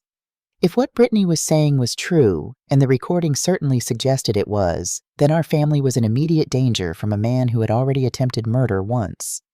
"I need to call Rebecca," I said, already reaching for my phone. "No," Brittany grabbed my arm. "Not yet. Kevin has people watching your house, watching Hunter. He has someone inside Rebecca's firm feeding him information. We need to go directly to the FBI. The FBI, Brittany. This crosses state lines. Melanie, Kevin has done this before in other states. Identity theft, fraud, murder for hire. It's all federal." Her eyes were wide with genuine fear. "Please, you don't have to trust me, but trust the evidence. It's all on that phone." I studied her face, looking for signs of deception, but all I saw was terror and what appeared to be genuine remorse. "If this is some kind of manipulation—" "It's not," she interrupted. "I know I've lied to you. I know I've hurt Hunter and betrayed our family. But I'm not lying about this. Kevin is dangerous, and he's planning to kill you both, soon." The certainty in her voice sent a chill through me. I thought of Hunter at home, still recovering, vulnerable, of Lily and Max, innocent children who had no idea of the danger circling their family. "How do we proceed?" I asked finally. Relief flooded Brittany's face. "I have a contact at the FBI, Special Agent Thomas Wilson. He's expecting us at 10:30. "You've already spoken to the FBI?" She nodded. "Yesterday. But they need your testimony too, and they need this phone officially entered into evidence." As we stood to leave, Brittany grabbed my arm again. "Melanie, one more thing. Don't tell Hunter yet. Not until Kevin is in custody. For his own safety." I hesitated, uncomfortable with keeping something this significant from my son. But the thought of putting him in further danger made the decision for me. "Fine, but as soon as Kevin is arrested, Hunter needs to know everything." "Of course," Brittany agreed. "And Melanie, thank you. I know I don't deserve your help after everything I've done. But, this isn't about you," I cut her off. "This is about protecting my family. That's all." As we walked toward the parking lot, I sent a quick text to Samantha. "Still with Brittany. Situation complicated but under control. We'll explain everything later. Don't worry." Little did I know that the rabbit hole we were about to enter went deeper than any of us could have imagined, and that Kevin Bishop was just the tip of a very dangerous iceberg. The Atlanta FBI field office was housed in a nondescript building that belied the critical work taking place inside. As Brittany and I were escorted through security checkpoints and into a windowless conference room, I sent another quick text to Samantha. "Meeting running long, everything okay at home?" Her reply came immediately. "All fine, Hunter resting, kids watching a movie. Where are you?" I hesitated, then typed, "With Brittany. Important information about Kevin. We'll explain later." We waited nearly 20 minutes before Special Agent Thomas Wilson entered the room. He was younger than I expected, maybe early 40s, with close-cropped salt and pepper hair and the alert eyes of someone who missed nothing. "Mrs. Pope?" He nodded to me, then turned to Brittany. "Mrs. Pope, thank you both for coming in." "It's Ms. Pope for me," Brittany corrected quietly. "Soon enough, anyway." Agent Wilson sat across from us, placing a digital recorder on the table. "I'm going to record this conversation, if that's all right with you both. Standard procedure." We nodded our consent. "Mrs. Pope Melanie," he began, "has Brittany explained why you're here today?" "She claims that Kevin Bishop is planning to murder me and my son for insurance money," I replied, my voice remarkably steady despite the surreal nature of the conversation. "And do you have reason to believe these claims might be credible?" I reached into my purse and pulled out the phone Brittany had given me. "I've heard recordings that certainly suggest as much. What I don't understand is how any of this could be possible. I've never met Kevin Bishop. I've certainly never signed any insurance policies naming him as a beneficiary." Agent Wilson nodded, as if my confusion confirmed something for him. "That's where this gets interesting. Kevin Bishop isn't just a personal trainer with a taste for wealthy women. Based on our preliminary investigation, he appears to be part of a sophisticated network that targets affluent families, particularly those with intergenerational wealth and complex family dynamics." "A network," I repeated. "You mean there are more people involved in this?" "We believe so. Bishop has operated in at least 3 other states that we know of: Florida, Arizona, and California. In each case, the pattern was similar. He would begin a relationship with a woman who had access to family wealth, use that relationship to gather financial information, and then create fraudulent financial instruments that would benefit him in the event of untimely deaths. Britney was staring at the table, her shoulders hunched. "I never knew," she whispered. "I thought I was special. I thought we were in love." Agent Wilson's expression softened slightly. "Ms. Pope, you're not the first woman he's manipulated this way, and without your recordings, we might never have connected the dots between these cases." He turned back to me. "As for how this was accomplished, identity theft has become increasingly sophisticated.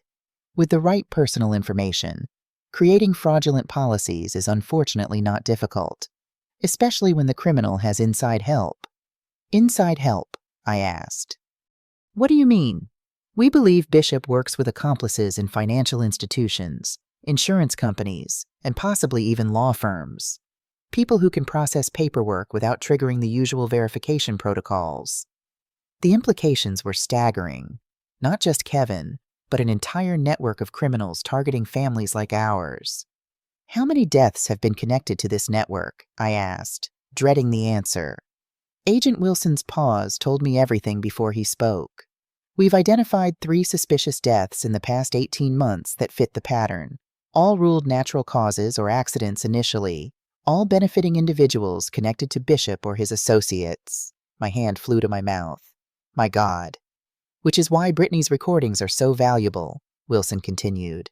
"They provide direct evidence of criminal intent before any harm was done. In your case, we have a chance to prevent a tragedy rather than investigate one after the fact." Britney finally looked up. "What happens now?" "Now we move quickly. Based on the evidence you've provided and our existing investigation, we're preparing arrest warrants for Bishop and 2 known associates. But we need to proceed carefully. If Bishop suspects he's been exposed, he might accelerate his plans or destroy evidence." The thought sent ice through my veins. "My family, are they in danger right now?" "We've already stationed undercover agents near your son's home," Wilson assured me. "They've been in place since Britney first contacted us yesterday. Your family is being monitored discreetly, and we'd know immediately if Bishop or anyone associated with him approached the property." Relief flooded through me, followed quickly by a renewed sense of urgency. "What do you need from me?" "First, a formal statement about your financial arrangements, insurance policies, and any documents you might have signed recently. Then we'll need you to review some photographs. See if you recognize anyone who might have approached you in a professional capacity over the past year." I nodded, trying to think of any unusual interactions. "There was a new financial advisor who contacted me about 6 months ago. Said he was from my bank's wealth management division. I declined his services, but he was quite persistent." Wilson made a note. "We'll need a description. And about 3 months ago, someone claiming to be from my insurance company came to my house for what they called a routine policy review. I thought it was odd, but with identity theft so common these days, I asked for credentials and called the company to verify before letting him in. Did you sign anything during that visit?" I frowned, trying to remember. "Just a form confirming the visit had taken place. He said it was for their records." Wilson and his colleague exchanged glances. That could be enough. A signature on what looked like an innocuous form could be transferred to other documents. The next 2 hours were a blur of formal statements, photographs, and increasingly disturbing revelations about how vulnerable we'd all been to this sophisticated operation. By the time we finished, it was past 2 p.m., and I had multiple missed texts from Samantha. "I need to let my daughter know I'm okay," I told Wilson. "She's worried." "Of course, but please don't disclose your location or the nature of our conversation. Just let her know you're safe and we'll be home soon." I sent Samantha a quick message. "Still with Britney. Everything fine. We'll be home by dinner." Her reply came immediately. "Mom, what is going on? Hunter is asking questions. Should I be worried?" "No need to worry," I typed back. "Important business matter. Tell Hunter I'll explain everything tonight." As I put my phone away, Agent Wilson returned with a fresh cup of coffee for me. "We've made significant progress today, Mrs. Pope," Based on your statement and the evidence Britney provided, we're expediting the warrants. With luck, we'll have Bishop in custody by tomorrow morning. So soon. We can't risk waiting, not with what we know about his plans. He hesitated. There is one more thing we'd like to discuss with you, a way you might be able to help us gather additional evidence against Bishop's associates. Britney, who had been quiet for most of the afternoon, looked up sharply. No, absolutely not. We agreed she wouldn't be put at risk. Wilson held up a hand. It's minimal risk. With agents present at all times, we simply need Mrs. Pope to meet with her insurance agent, the legitimate one, to request copies of her policies. That meeting would likely draw out whoever inside the company has been working with Bishop. You want to use my mother as bait? Britney's voice rose incredulously. After everything I've told you about how dangerous these people are, her description of me as my mother wasn't lost on me, though now wasn't the time to analyze the slip. It's a controlled environment, Wilson assured us both. The insurance office, during business hours, with agents present, Mrs. Pope would simply be requesting normal documentation that any policyholder has a right to see. I considered the proposal. And this would help you identify Bishop's accomplices. It would, right now, we have solid evidence against Bishop himself, but only circumstantial connections to his network. If we can identify and arrest his associates as well, we dismantle the entire operation rather than just removing one player. Britney was shaking her head. It's too dangerous. These people have killed before. In private homes, isolated locations, or situations made to look like accidents, Wilson countered. Not in broad daylight in a public office with witnesses present.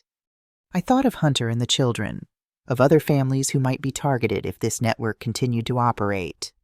I'll do it, I said firmly. On one condition, my son needs to know what's happening, not after the fact, but before any operation takes place. He deserves to know what kind of danger his family has been in. Wilson considered this, then nodded. We can brief your son tonight, with appropriate cautions about not discussing the case with anyone else.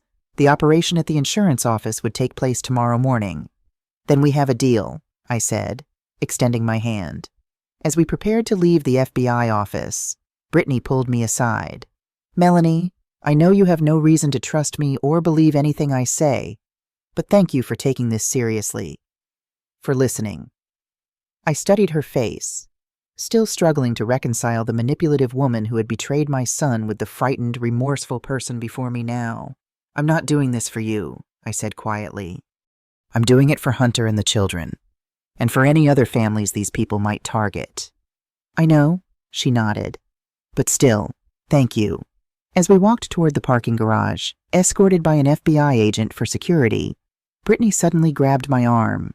Melanie, there's something else. Something I haven't told the FBI yet, because I wanted to tell you first. I stopped, turning to face her. What now? Kevin isn't just targeting you and Hunter. He's got a list, other families he was planning to target after yours. I found it on his laptop when he was in the shower one day, right before we left for the Maldives. Names, addresses, financial details, all organized by net worth and vulnerability. Did you tell Agent Wilson about this list? Not yet. I thought you should know first, that it wasn't just personal. What he was doing, it was systematic, cold, like you and Hunter were just entries on a spreadsheet to him. The agent escorting us cleared his throat. Ms. Pope, if you have additional evidence relevant to this investigation, you need to disclose it immediately. Britney nodded. I will. I just needed Melanie to understand. As we reached my car, Britney hesitated. Do you want me to come with you to help explain everything to Hunter? I shook my head. No. Agent Wilson and his team will handle the official briefing, and Hunter needs to hear certain things from me, not from you. Of course, she said, her eyes downcast. I understand. Britney, I added as I opened my car door. What you've done coming forward, providing evidence, it doesn't erase the affair or the pain you've caused, but it is the right thing. Remember that. She nodded, a tear slipping down her cheek. I know it doesn't fix anything. I just hope someday Lily and Max will know I tried to protect them, even if I failed at everything else. As I drove home, my mind raced with everything I'd learned. How would Hunter react? How could we protect the children not just from physical danger, but from the emotional trauma of knowing their mother had been involved, however unwittingly, in a plot against their family? By the time I pulled into Hunter's driveway, I had no answers, only the certainty that our family's ordeal was far from over. "Mom, where have you been?" Samantha demanded the moment I walked through the door. "It's almost 6 o'clock. "I know. I'm sorry," I said, setting down my purse.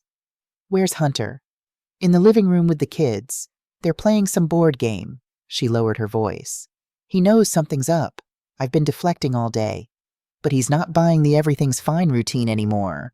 I nodded, taking a deep breath to steady myself.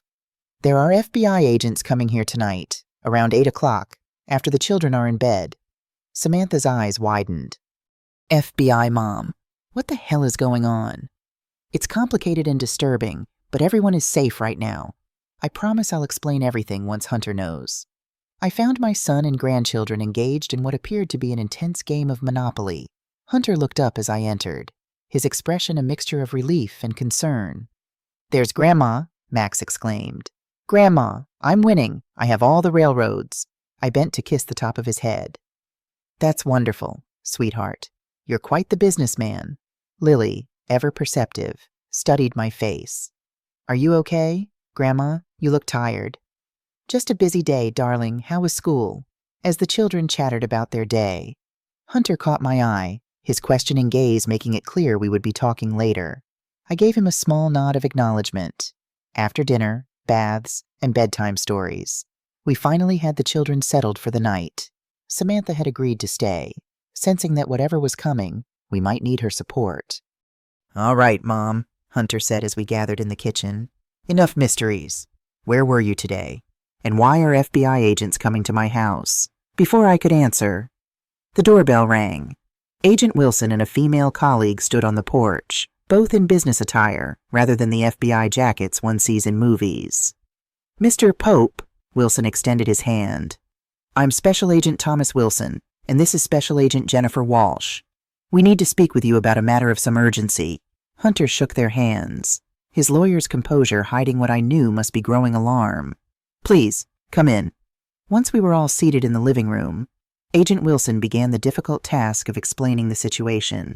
He was professional, but direct, outlining Kevin Bishop's operation, Britney's unwitting role in it, and the evidence suggesting that both Hunter and I had been targeted for murder.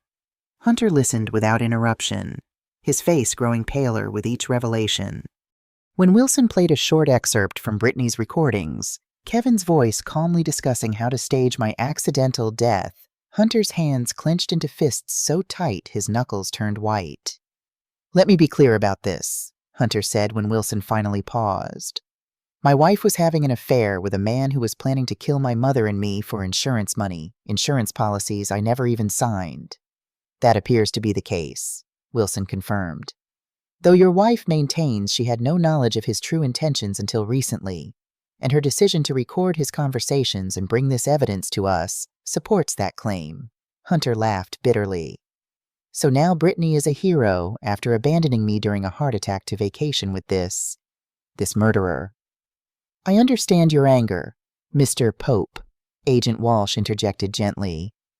"But right now, our priority has to be stopping Bishop and his network before they can harm your family or anyone else." "And how exactly do you propose to do that?" Hunter demanded. Wilson explained the plan for my visit to the insurance office the next morning, emphasizing the safety precautions that would be in place. Hunter's reaction was immediate and vehement. "Absolutely not. My mother is not putting herself at risk. There has to be another way." "It's my decision, Hunter," I said quietly. "And I've already agreed."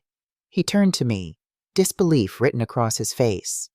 "Mom, these people have killed before. You can't seriously be considering this." "I'm not just considering it.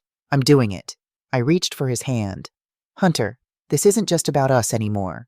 Britney found a list on Kevin's computer other families he was planning to target after us.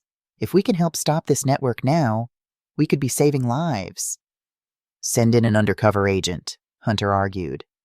"Someone trained for this kind of thing." Agent Wilson shook his head.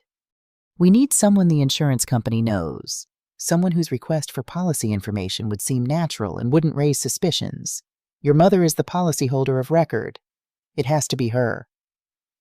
Hunter looked from Wilson to me and back again, clearly struggling with the idea of putting his mother in harm's way after everything else that had happened. "What about the children?" he asked finally. "If these people are as dangerous as you say, what's stopping them from targeting Lily and Max?" "We've had agents monitoring your home since yesterday," Wilson assured him, "and we'll maintain that security until Bishop and his known associates are in custody. Additionally, we'd recommend keeping the children home from school tomorrow, just as a precaution." Samantha, who had been silently processing everything, spoke up. "I can stay with them. Work remotely from here tomorrow." Hunter nodded, some of the tension leaving his shoulders. "And what happens after tomorrow? After this operation at the insurance office, do we just go back to our normal lives with the knowledge that there might be other people out there who want us dead?" "We'll have a better answer to that question after tomorrow," Wilson said. "But based on the evidence Britney has provided, we believe we can identify and arrest the key players in this network. Once they're in custody, the immediate threat to your family would be significantly reduced." We spent the next hour discussing logistics, security measures, and exactly what I would need to do at the insurance office. By the time the agents left, it was nearly midnight, and Hunter looked exhausted, the strain of the day evident in the lines around his eyes. "You should rest," I told him, concerned about the effect of all this stress on his still recovering heart. "The children will be up early, and you need your strength." "How can I possibly rest after learning that my wife's lover was planning to kill us?" Hunter ran a hand through his hair. "God, Mom, when does this nightmare end?" "One step at a time," I said softly. "First, we help the FBI catch these people. Then we focus on healing you, the children, our family." "And Britney?" he asked, his voice tight with conflicting emotions. "What happens with her?" It was the question I'd been dreading. "That's for you to decide. Hunter, she betrayed you terribly, but she also came forward with evidence that might save our lives and others." Hunter shook his head. "I don't know if I can ever forgive her for the affair, for abandoning me when I needed her most. But this," he gestured vaguely, encompassing the whole bizarre situation. "How do I even process this?" "You don't have to decide anything tonight," Samantha interjected practically. "Let's get through tomorrow first. One crisis at a time." Hunter nodded, the emotional and physical exhaustion finally catching up with him. "You're right. I need to sleep. But Mom," he caught my hand as I stood to leave. "Please be careful tomorrow. I can't lose you too." "You won't," I promised, squeezing his fingers. "I'll be fine. Agent Wilson knows what he's doing." That night, sleeping in Hunter's guest room, I found myself staring at the ceiling, replaying the events of the past week in my mind. How had we gone from a heart attack and an affair to a murder plot and an FBI operation in just 7 days? It seemed impossible, like something from a thriller novel rather than real life. Yet here we were, and tomorrow I would walk into an insurance office and potentially help expose a criminal who had been planning my death. The thought should have terrified me, but instead, I felt strangely calm. Perhaps it was the clarity that comes with having no choice but to move forward. Or perhaps it was simply the maternal instinct to protect my family at any cost. Whatever the reason, when I finally drifted off to sleep, it was with the determined resolve that had carried me through widowhood, through raising 2 children alone, through all of life's challenges. Tomorrow would bring what it would bring, and I would face it head on. The morning dawned bright and clear, a beautiful spring day that belied the tension in Hunter's house as I prepared for my appointment at the insurance office. Samantha had arrived early, armed with games and activities to keep the children occupied and distracted from the unusual fact that they were staying home from school on a Tuesday. Hunter hovered anxiously as I dressed in my usual conservative slacks and blouse, adding a simple pendant necklace that concealed a tiny recording device provided by the FBI. "Are you sure about this?" he asked for what must have been the 10th time since waking. "It's not too late to back out." "I'm sure," I replied, checking my appearance in the mirror. "Agent Wilson and his team will be there the entire time. All I have to do is request copies of my policies and ask a few specific questions they've prepared for me. And if something goes wrong, then I say the code phrase, "I think I left my reading glasses in the car," and they intervene immediately. I turn to face him. "Hunter, this is going to work, and by this afternoon, Kevin Bishop will be in custody." He nodded, though the worry didn't leave his eyes. "Just come back safely. Okay, the kids need you. I need you." "I will," I promised, touched by his concern. "Now stop frowning before you give yourself more wrinkles than your old mother." That earned a small smile, exactly as I'd hoped. Agent Walsh arrived at 9:30 to drive me to the insurance office, dressed in civilian clothes that would allow her to pose as my daughter, accompanying me to the appointment. The plan was simple. I would meet with my regular agent, Richard Dawson, request copies of all my policies, and ask specific questions designed to potentially expose irregularities that might lead to Bishop's accomplice within the company. "Remember," Walsh briefed me as we drove, "if anyone other than Dawson offers to help you or claims there are special forms you need to sign, that's our red flag. We have agents positioned throughout the office and in the parking lot. You're never alone, even if it feels that way." I nodded, going over the script in my mind. And Dawson himself, could he be involved? We've vetted him thoroughly. He's been with the company for 30 years, has an impeccable record, and no financial irregularities or connections to Bishop that we can find. But we're not ruling anyone out completely. The insurance office was located in a modern office park, all glass and steel, with a spacious lobby and reception area. As I approached the front desk, Walsh a few steps behind me, I felt a curious calm settle over me. "Good morning," I smiled at the receptionist. "Melanie Pope to see Richard Dawson. I have an appointment at 10:15. "Of course, Mrs. Pope. Mr. Dawson is expecting you. Please have a seat, and I'll let him know you're here." Walsh and I sat in the waiting area, making small talk about fictional grandchildren while I discreetly surveyed the room. Agent Wilson had shown me photographs of Kevin Bishop's known associates, but I didn't recognize anyone in the busy office. After a few minutes, Richard Dawson emerged from a hallway, his familiar face breaking into a warm smile. "Melanie, wonderful to see you. And this is my daughter, Jennifer." I introduced Walsh smoothly. "She's helping me get my affairs in order now that I'm getting older." "Nonsense. You don't look a day over 50, Dawson said gallantly, leading us back to his office. "Now, what can I help you with today?" I followed the script perfectly, explaining that recent health concerns had made me realize the importance of understanding all my policies. "I'd like copies of everything life insurance, home, auto, the works, and I want to review my beneficiaries. Make sure everything is up to date." Dawson nodded, typing something into his computer. "Of course, I can print summaries of all your policies right now, and we can request complete documentation to be mailed to you." "That would be wonderful," I smiled. "I'm particularly interested in my life insurance policy. I want to make sure my son and grandchildren are properly provided for." "Let me pull that up for you." Dawson clicked through several screens, then frowned slightly. "That's odd." "What's odd?" I asked, feeling Walsh tense beside me. "There seems to be a notation on your file, a policy review conducted 3 months ago by—" He peered at the screen. "Marcus Reynolds. I don't recall assigning anyone else to your account." This was it, the moment we'd been waiting for. "Marcus Reynolds, I don't believe I've ever met him. What kind of review was this?" It says here it was a standard in-home review, with updated beneficiary information. Dawson's frown deepened. "But any changes to beneficiaries would require your signature on official forms, and I don't see those in your file. Could you check if there are any pending changes or forms that haven't been processed yet?" Walsh suggested casually. "My mother is very concerned about making sure her affairs are in order." Dawson nodded, clicking through more screens. "I'm not seeing any pending changes, but let me check with our processing department. Sometimes there's a backlog." He picked up his phone and dialed an extension. "Janice, it's Richard Dawson. I'm with a client, Melanie Pope, and I'm seeing a notation about a policy review by Marcus Reynolds, but no documentation. Can you check if there's anything pending or in process for her account?" As he listened to the response, his expression grew increasingly concerned. "I see. No. That's all for now. Thank you." He hung up and turned to us with a troubled look.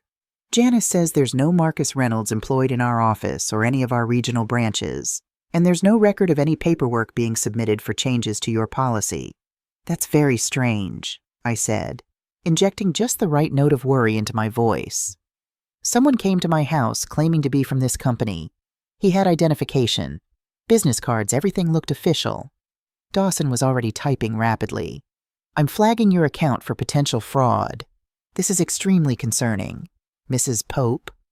Identity theft targeting insurance policies has become increasingly common, but for someone to actually impersonate a company representative. As Dawson continued explaining the steps they would take to secure my account, the office door opened, and a woman in a tailored suit stepped in. Richard, sorry to interrupt, but Mr. Clarkson needs these signatures right away. She placed a folder on his desk, then turned to me with a professional smile.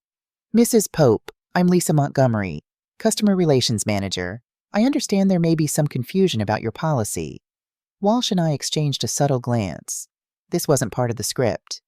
Yes, apparently someone claiming to be from this company conducted a review that Mr. Dawson has no record of, I explained.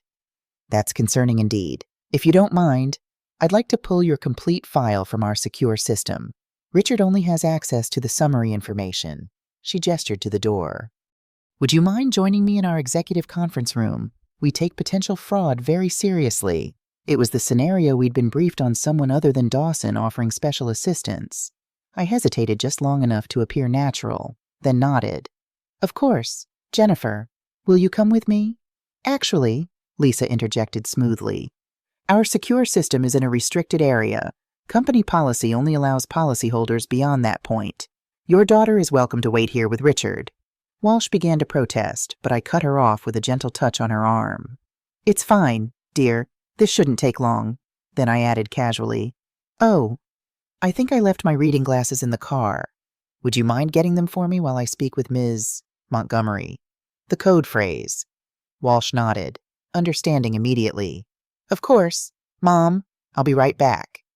As I followed Lisa Montgomery down a corridor toward the back of the building, I maintained the appearance of a concerned but cooperative client, all while acutely aware that this woman might be connected to the people who wanted me dead. Here we are, she said, opening a door to a small conference room with no windows. Please, have a seat. I'll pull up your complete file. I sat, watching as she closed the door behind us and moved to a computer terminal in the corner. The room suddenly felt very small and very isolated. So, Mrs. Pope, she said without looking up from the computer. You've been with our company for quite some time, haven't you? 27 years, I confirmed. Since shortly after my husband and I bought our first house. And now you're concerned about unauthorized changes to your policy. Yes, especially since I never authorized anyone to conduct an in-home review. She turned from the computer, her professional smile never wavering. The thing is, Mrs. Pope, there's no record of any review in our system. No Marcus Reynolds, no pending changes, nothing to worry about at all. Then why was there a notation in my file that Mr. Dawson saw? Her smile tightened almost imperceptibly. Computer glitches happen. I'm sure it was just a simple error.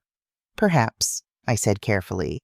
But I'd still like copies of all my policies, just to be sure everything is as it should be. Of course. She turned back to the computer, typing rapidly.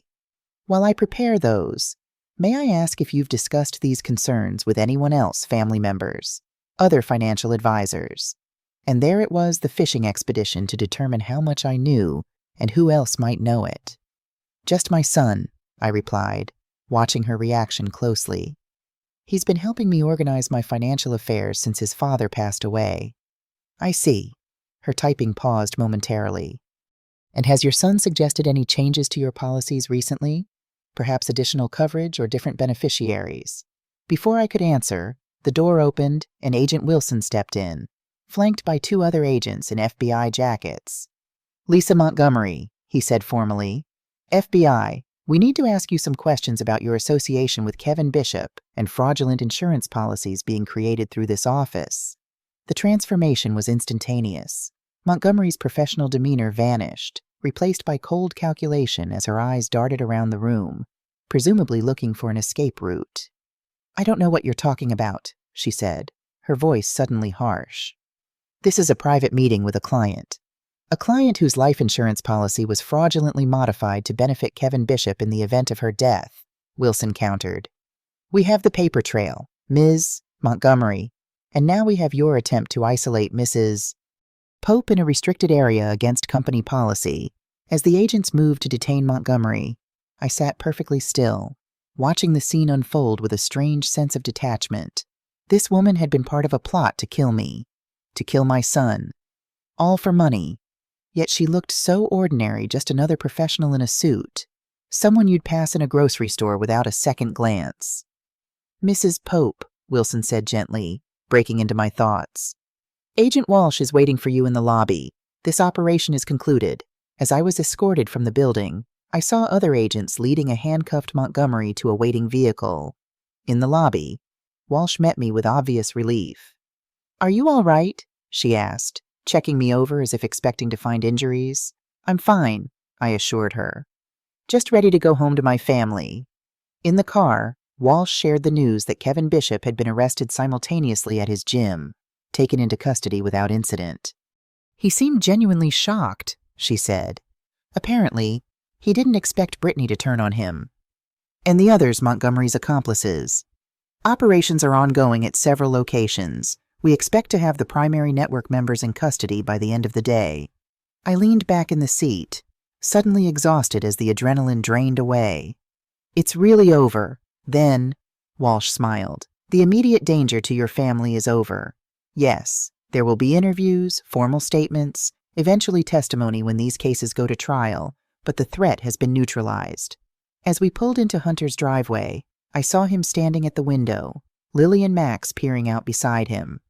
The moment the car stopped, the front door flew open, and all three rushed out to meet me. Grandma, Lily cried, flinging herself into my arms. Daddy said you were helping the police catch bad guys. I hugged her tightly, then reached for Max, who was bouncing with excitement. Is it true? Are you a superhero now? I laughed, the sound surprising even me after the tension of the morning. Not quite, sweetheart, but I did help some very brave FBI agents today. Hunter embraced me next, holding on perhaps a bit longer than usual. You're okay, he whispered. I'm perfectly fine, I assured him. And Kevin Bishop is in custody, along with at least one of his accomplices. The relief on his face was worth every moment of fear I'd experienced. Thank God. As we walked back into the house, Samantha rushing forward to join the family reunion, I felt a profound sense of gratitude, not just for the danger averted, but for the simple fact that we were all here, together, safe. The road ahead would still be challenging divorce proceedings, potential criminal trials, helping the children understand as much as they needed to about their mother's role in all of this. But we would face those challenges as a family, stronger for having weathered this storm together. And somewhere in the back of my mind, I found myself wondering about Britney, about redemption and second chances, about whether some betrayals can be, if not forgiven, at least understood in the context of human frailty and manipulation. These were questions for another day. For now, I was content to be surrounded by the people I loved most in the world, all of us alive and safe, despite the best efforts of those who had plotted against us. As Agent Walsh prepared to leave, she paused at the door. Mrs. Pope, I've been doing this job for 15 years, and I've rarely seen a civilian handle themselves with such composure under pressure. You were remarkable today, I smiled, thinking of all the challenges life had already thrown my way. When you're a mother, Agent Walsh, you discover strengths you never knew you had, especially when your family is threatened. Well, your family is lucky to have you, she said sincerely. We'll be in touch about next steps, but for now, try to rest and recover from all of this. Rest sounded wonderful, but I knew there was still one more difficult conversation ahead. Hunter needed to decide what role, if any, Britney would have in their lives moving forward. It was a decision only he could make, but one that would affect us all, especially the children. As I watched Lily and Max chattering excitedly about their grandmother's secret mission, I silently vowed to support whatever choice Hunter made, so long as it protected these precious children and gave them the stability and love they deserved. Some battles choose you. This one had definitely chosen our family. But standing together in Hunter's living room, surrounded by love and relief, I knew we had emerged not just survivors, but victors. The next 3 weeks unfolded in a blur of FBI interviews, legal consultations, and careful conversations with the children about the changes in their family. Hunter was steadily regaining his strength, both physically and emotionally. The children, resilient as only the young can be, had adapted to their new routine with remarkable ease. Britney remained a complicated figure in our family narrative. Her cooperation with the FBI had undoubtedly saved lives, not just ours, but potentially those of other families on Kevin Bishop's target list. Yet the fact remained that she had betrayed Hunter, abandoned him during a medical crisis, and nearly entangled our family with a dangerous criminal. On a warm Saturday afternoon, I was in Hunter's garden, teaching Lily how to deadhead the roses, when he joined us, a thoughtful expression on his face. "Lily, sweetheart, would you mind checking on Max? I think he was looking for his dinosaur book." Lily glanced between us, clearly sensing an adult conversation was about to take place, but nodded. "Okay, Daddy. But Grandma was just showing me how to make the roses grow better." "We'll continue our lesson later," I promised, watching as she skipped into the house. Hunter settled onto the garden bench beside me, wincing slightly as he adjusted position. His recovery was progressing well, but certain movements still caused discomfort. "Rebecca called," he said without preamble. "The divorce papers are ready. She wanted to know if I'm still proceeding given everything." I set down my garden shears. "And what did you tell her?" "That I needed time to think." He ran a hand through his hair, a gesture so reminiscent of his father. "Mom, I don't know what to do about Britney. Part of me is still so angry I can barely think straight. But then I remember she could have let Bishop's plan proceed. She could have stayed silent. Instead, she risked everything to protect us." "That's true," I acknowledged. "Though it doesn't erase the affair or the abandonment." "No, it doesn't." Hunter gazed out at the garden, the roses Britney had once tended now under my care. "The FBI says her testimony will be crucial in the case against Bishop and his network. Apparently, they've linked him to 2 confirmed murders in Florida elderly women whose deaths were originally ruled accidental." I shuddered, thinking how close we'd come to being added to that list. "Has Britney asked to see the children?" "Yes, she calls every day. I've been letting them talk to her on the phone, but I haven't agreed to in-person visits yet." He turned to me, his expression troubled. "Am I being cruel? Mom using the children to punish her?" "I don't think you're being cruel," I said carefully. "I think you're being cautious. The children have been through enough upheaval. It's reasonable to want stability for them right now." Hunter nodded, seeming relieved by my answer. "That's what I keep telling myself. But then Max asked last night when Mommy was coming home, and I didn't know what to say." The pain in his voice was palpable. Whatever Britney had done, she was still the mother of his children, still the woman he had once loved enough to marry, to build a family with. "What does your heart tell you, Hunter?" He laughed humorlessly. "My heart isn't exactly reliable these days. Literal and metaphorical issues." "Fair enough. Then what does your mind tell you, the logical lawyer part that can separate emotion from fact?" He considered this. "That people make terrible mistakes, that even good people can be manipulated, can make choices they later regret. That Britney did something unforgivable, then something possibly redemptive." He sighed. "And that the children love their mother, despite everything." "Those all sound like valid observations," I said. "What's holding you back from making a decision?" "Fear, I think. Fear that if I let her back into our lives, even in a limited way, she'll hurt us again. Fear that if I don't, I'm depriving Lily and Max of their mother out of my own anger." I reached for his hand. "There's no perfect answer here, Hunter. No decision that doesn't carry some risk or pain. But remember, this doesn't have to be all or nothing.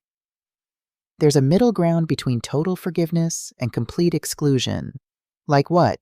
"Supervised visits, family therapy, a slow, careful reintroduction with professional guidance. Boundaries that protect everyone while allowing for the possibility of healing." Hunter squeezed my hand. When did you get so wise, Mom? Around the time I turned 65 and stopped caring what anyone thought of my decisions, I replied with a smile. Aging has its privileges. Our conversation was interrupted by the ringing of Hunter's phone. He checked the screen, his expression shifting to surprise. It's Agent Wilson. I listened as Hunter spoke with the FBI agent, watching his face move from confusion to shock to something like grim satisfaction. When he hung up, he sat in silence for a moment. What is it? I prompted. They found Bishop's complete list, all the families he was targeting, 23 of them, across 8 states, elderly individuals with substantial assets and complex family situations. He shook his head in disbelief. Wilson says it's one of the most organized and potentially deadly fraud schemes they've ever uncovered. My God, I whispered. 23 families. And that's not all. Lisa Montgomery, the woman from the insurance office, she's talking, offering information in exchange for leniency. Apparently, this network has been operating for over 5 years. They may have been responsible for as many as 7 deaths previously ruled as accidents or natural causes. The magnitude of what Britney had helped uncover was staggering. Not just a single criminal, but an entire operation that had been targeting vulnerable families for years. There's more, Hunter continued. Wilson says Britney has been cooperative beyond expectation. She's provided access to email accounts, financial records, everything she has that might help build the case. She even recorded a conversation with one of Bishop's associates who contacted her after his arrest, someone they hadn't identified yet. She's trying to make amends, I observed. In a way that might actually matter, Hunter agreed. Wilson said something else, something that stuck with me. He said, some people make terrible choices and never look back. Others make terrible choices and then spend the rest of their lives trying to atone for them. The question is which category your wife falls into. I nodded, understanding the implied question. And what do you think, which category does Britney fall into? Hunter was quiet for a long moment. I think she's trying to atone. I don't know if she can ever fully make up for what she did, but she's trying. That has to count for something. It does, I agreed. The question is how much, and where you go from here. Later that evening, after the children were asleep, Hunter called Britney. I gave him privacy for the conversation, busying myself in the kitchen with preparations for Sunday breakfast. But when he emerged from his office an hour later, his expression told me it had been a significant discussion. I've invited her to meet us at Dr. Levine's office next week, he said, referring to the family therapist Rebecca had recommended. With the children, a supervised reunion, with professional support. That sounds like a wise first step, I said, setting aside the mixing bowl I'd been using. How do you feel about it? Terrified, angry, sad? He gave a small, rueful smile, but also, maybe a tiny bit hopeful. Not for us, that's over. But hopeful that we might find a way forward that doesn't destroy the children's relationship with their mother or leave me bitter for the rest of my life. I hugged him then, this son who had grown into such a thoughtful, compassionate man despite the pain he'd endured. I'm proud of you, Hunter. This isn't an easy path you're choosing. I'm not sure there are any easy paths left, he said, returning the embrace. Just some that might hurt less in the long run. The following week brought the carefully orchestrated meeting at Dr. Levine's office. I wasn't present for the session itself. This was about Hunter, Britney, and the children, but I waited in the reception area, ready to support in whatever way was needed. When they emerged 2 hours later, the emotional exhaustion was evident on both adults' faces. But Lily and Max were holding their mother's hands, chattering about school and friends as if trying to catch her up on everything she'd missed. Britney's eyes were red-rimmed, but there was something like cautious relief in her expression as she met my gaze across the room. Grandma Max called, breaking away to run toward me. Dr. Levine has toys in her office, and Mommy says she might come to my baseball game next week. That sounds wonderful, sweetheart, I said, lifting him into a hug while watching Hunter and Britney exchange a few quiet words. As Britney prepared to leave, this first reunion was deliberately brief. She approached me hesitantly. Melanie, she began, her voice uncertain. I want to thank you for everything, for protecting Hunter and the children, for listening to me when you had every reason not to." I studied her face, seeing genuine remorse in her eyes. "I didn't do it for you, Brittany. I did it for my family. I know." She nodded. "But still, thank you." She paused, then added softly, "I know I can never make up for what I did, but I'm going to spend the rest of my life trying to be worthy of those children. And I hope someday you might be able to see me as something other than the woman who betrayed your son." It was an olive branch, tentatively extended, not asking for forgiveness, but for the possibility of a future where forgiveness might eventually exist. "Time will tell," I said, not unkindly. "For now, focus on being the mother Lily and Max deserve." She nodded, accepting this limited response as the most she could hope for now. After saying goodbye to the children with promises to call them that evening, she left, her shoulders straighter than I'd seen them since this ordeal began. Hunter watched her go, his expression unreadable. "Dr. Levine thinks we should continue weekly sessions," he said as we herded the children toward the car. "Both family sessions and individual ones for Brittany and me." "That sounds wise," I agreed. How did the children react to seeing her? Confused at first, then happy, then confused again when they realized she wasn't coming home with us. He sighed. "Dr. Levine says that's normal, that they'll need time and consistency to adjust to the new reality." Over the following months, a new pattern emerged in our lives. Hunter continued to heal, both physically and emotionally. The children adapted to their new schedule, living with Hunter and seeing Brittany for supervised visits that gradually increased in duration and frequency as she proved herself reliable and committed to their well-being.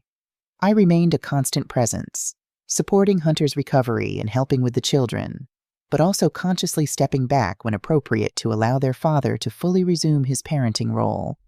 My own life, which had narrowed to focus entirely on the family crisis, began to expand again. I rejoined my book club, resumed volunteering at the library, and even, to Hunter's amusement, started those tennis lessons I'd been considering. The legal proceedings against Kevin Bishop and his network continued, with both Hunter and I providing formal statements and Brittany serving as a key witness. The case attracted national attention, leading to renewed investigations into suspicious deaths in multiple states and warnings to potential victims who had been on Bishop's target list. One evening in late summer, as I sat on Hunter's patio watching the children play in the twilight, my phone chimed with a text message from an unknown number. "Melanie, it's Brittany. I wanted you to know that Kevin Bishop pleaded guilty today as part of a deal with federal prosecutors. He'll be sentenced to a minimum of 30 years. His network has been dismantled. The lead prosecutor said your testimony was crucial, and that your courage in the insurance office operation was extraordinary. I know we have a long way to go, but I wanted you to know that your strength in freezing those accounts and fighting back didn't just save your family. It saved strangers you'll never meet. Thank you for being braver than I was. I hope someday Lily and Max will understand that their grandmother is a hero." I read the message twice, emotions welling up unexpectedly. Not just for the news about Bishop, though that was certainly welcome, but for the acknowledgement of a journey that had begun with betrayal and nearly ended in tragedy, yet somehow had transformed into something like redemption. Hunter joined me on the patio, handing me a glass of iced tea. "Good news?" he asked, noticing my expression. I showed him the message, watching as he read it carefully. "She's right, he said quietly. "You are a hero, Mom." I thought about the question seriously. I'm a mother and grandmother who refuse to let anyone hurt her family. If that makes me a hero, then every woman who's ever stood up to a bully is a hero. Then the world is full of heroes, Hunter smiled. "I hope so," I said, watching Lily and Max chase fireflies in the gathering dusk. "I really hope so." As darkness fell and the children's laughter filled the summer air, I felt a profound sense of peace settle over me. Our family had been tested in ways I could never have imagined. We had faced betrayal, danger, and nearly lost everything. Yet here we were, not just surviving, but finding our way toward healing. The road ahead would still have its challenges. There would be difficult days, painful memories, moments of doubt. But looking at Hunter healthy, resilient, and bravely forging a new path for his family I knew we would face those challenges together, with the same strength and love that had carried us through this storm. Some battles choose you. This one had chosen our family, and though the cost had been high, we had emerged not just intact, but somehow stronger, wiser, and more deeply connected than before. In the end, perhaps that was the greatest victory of all.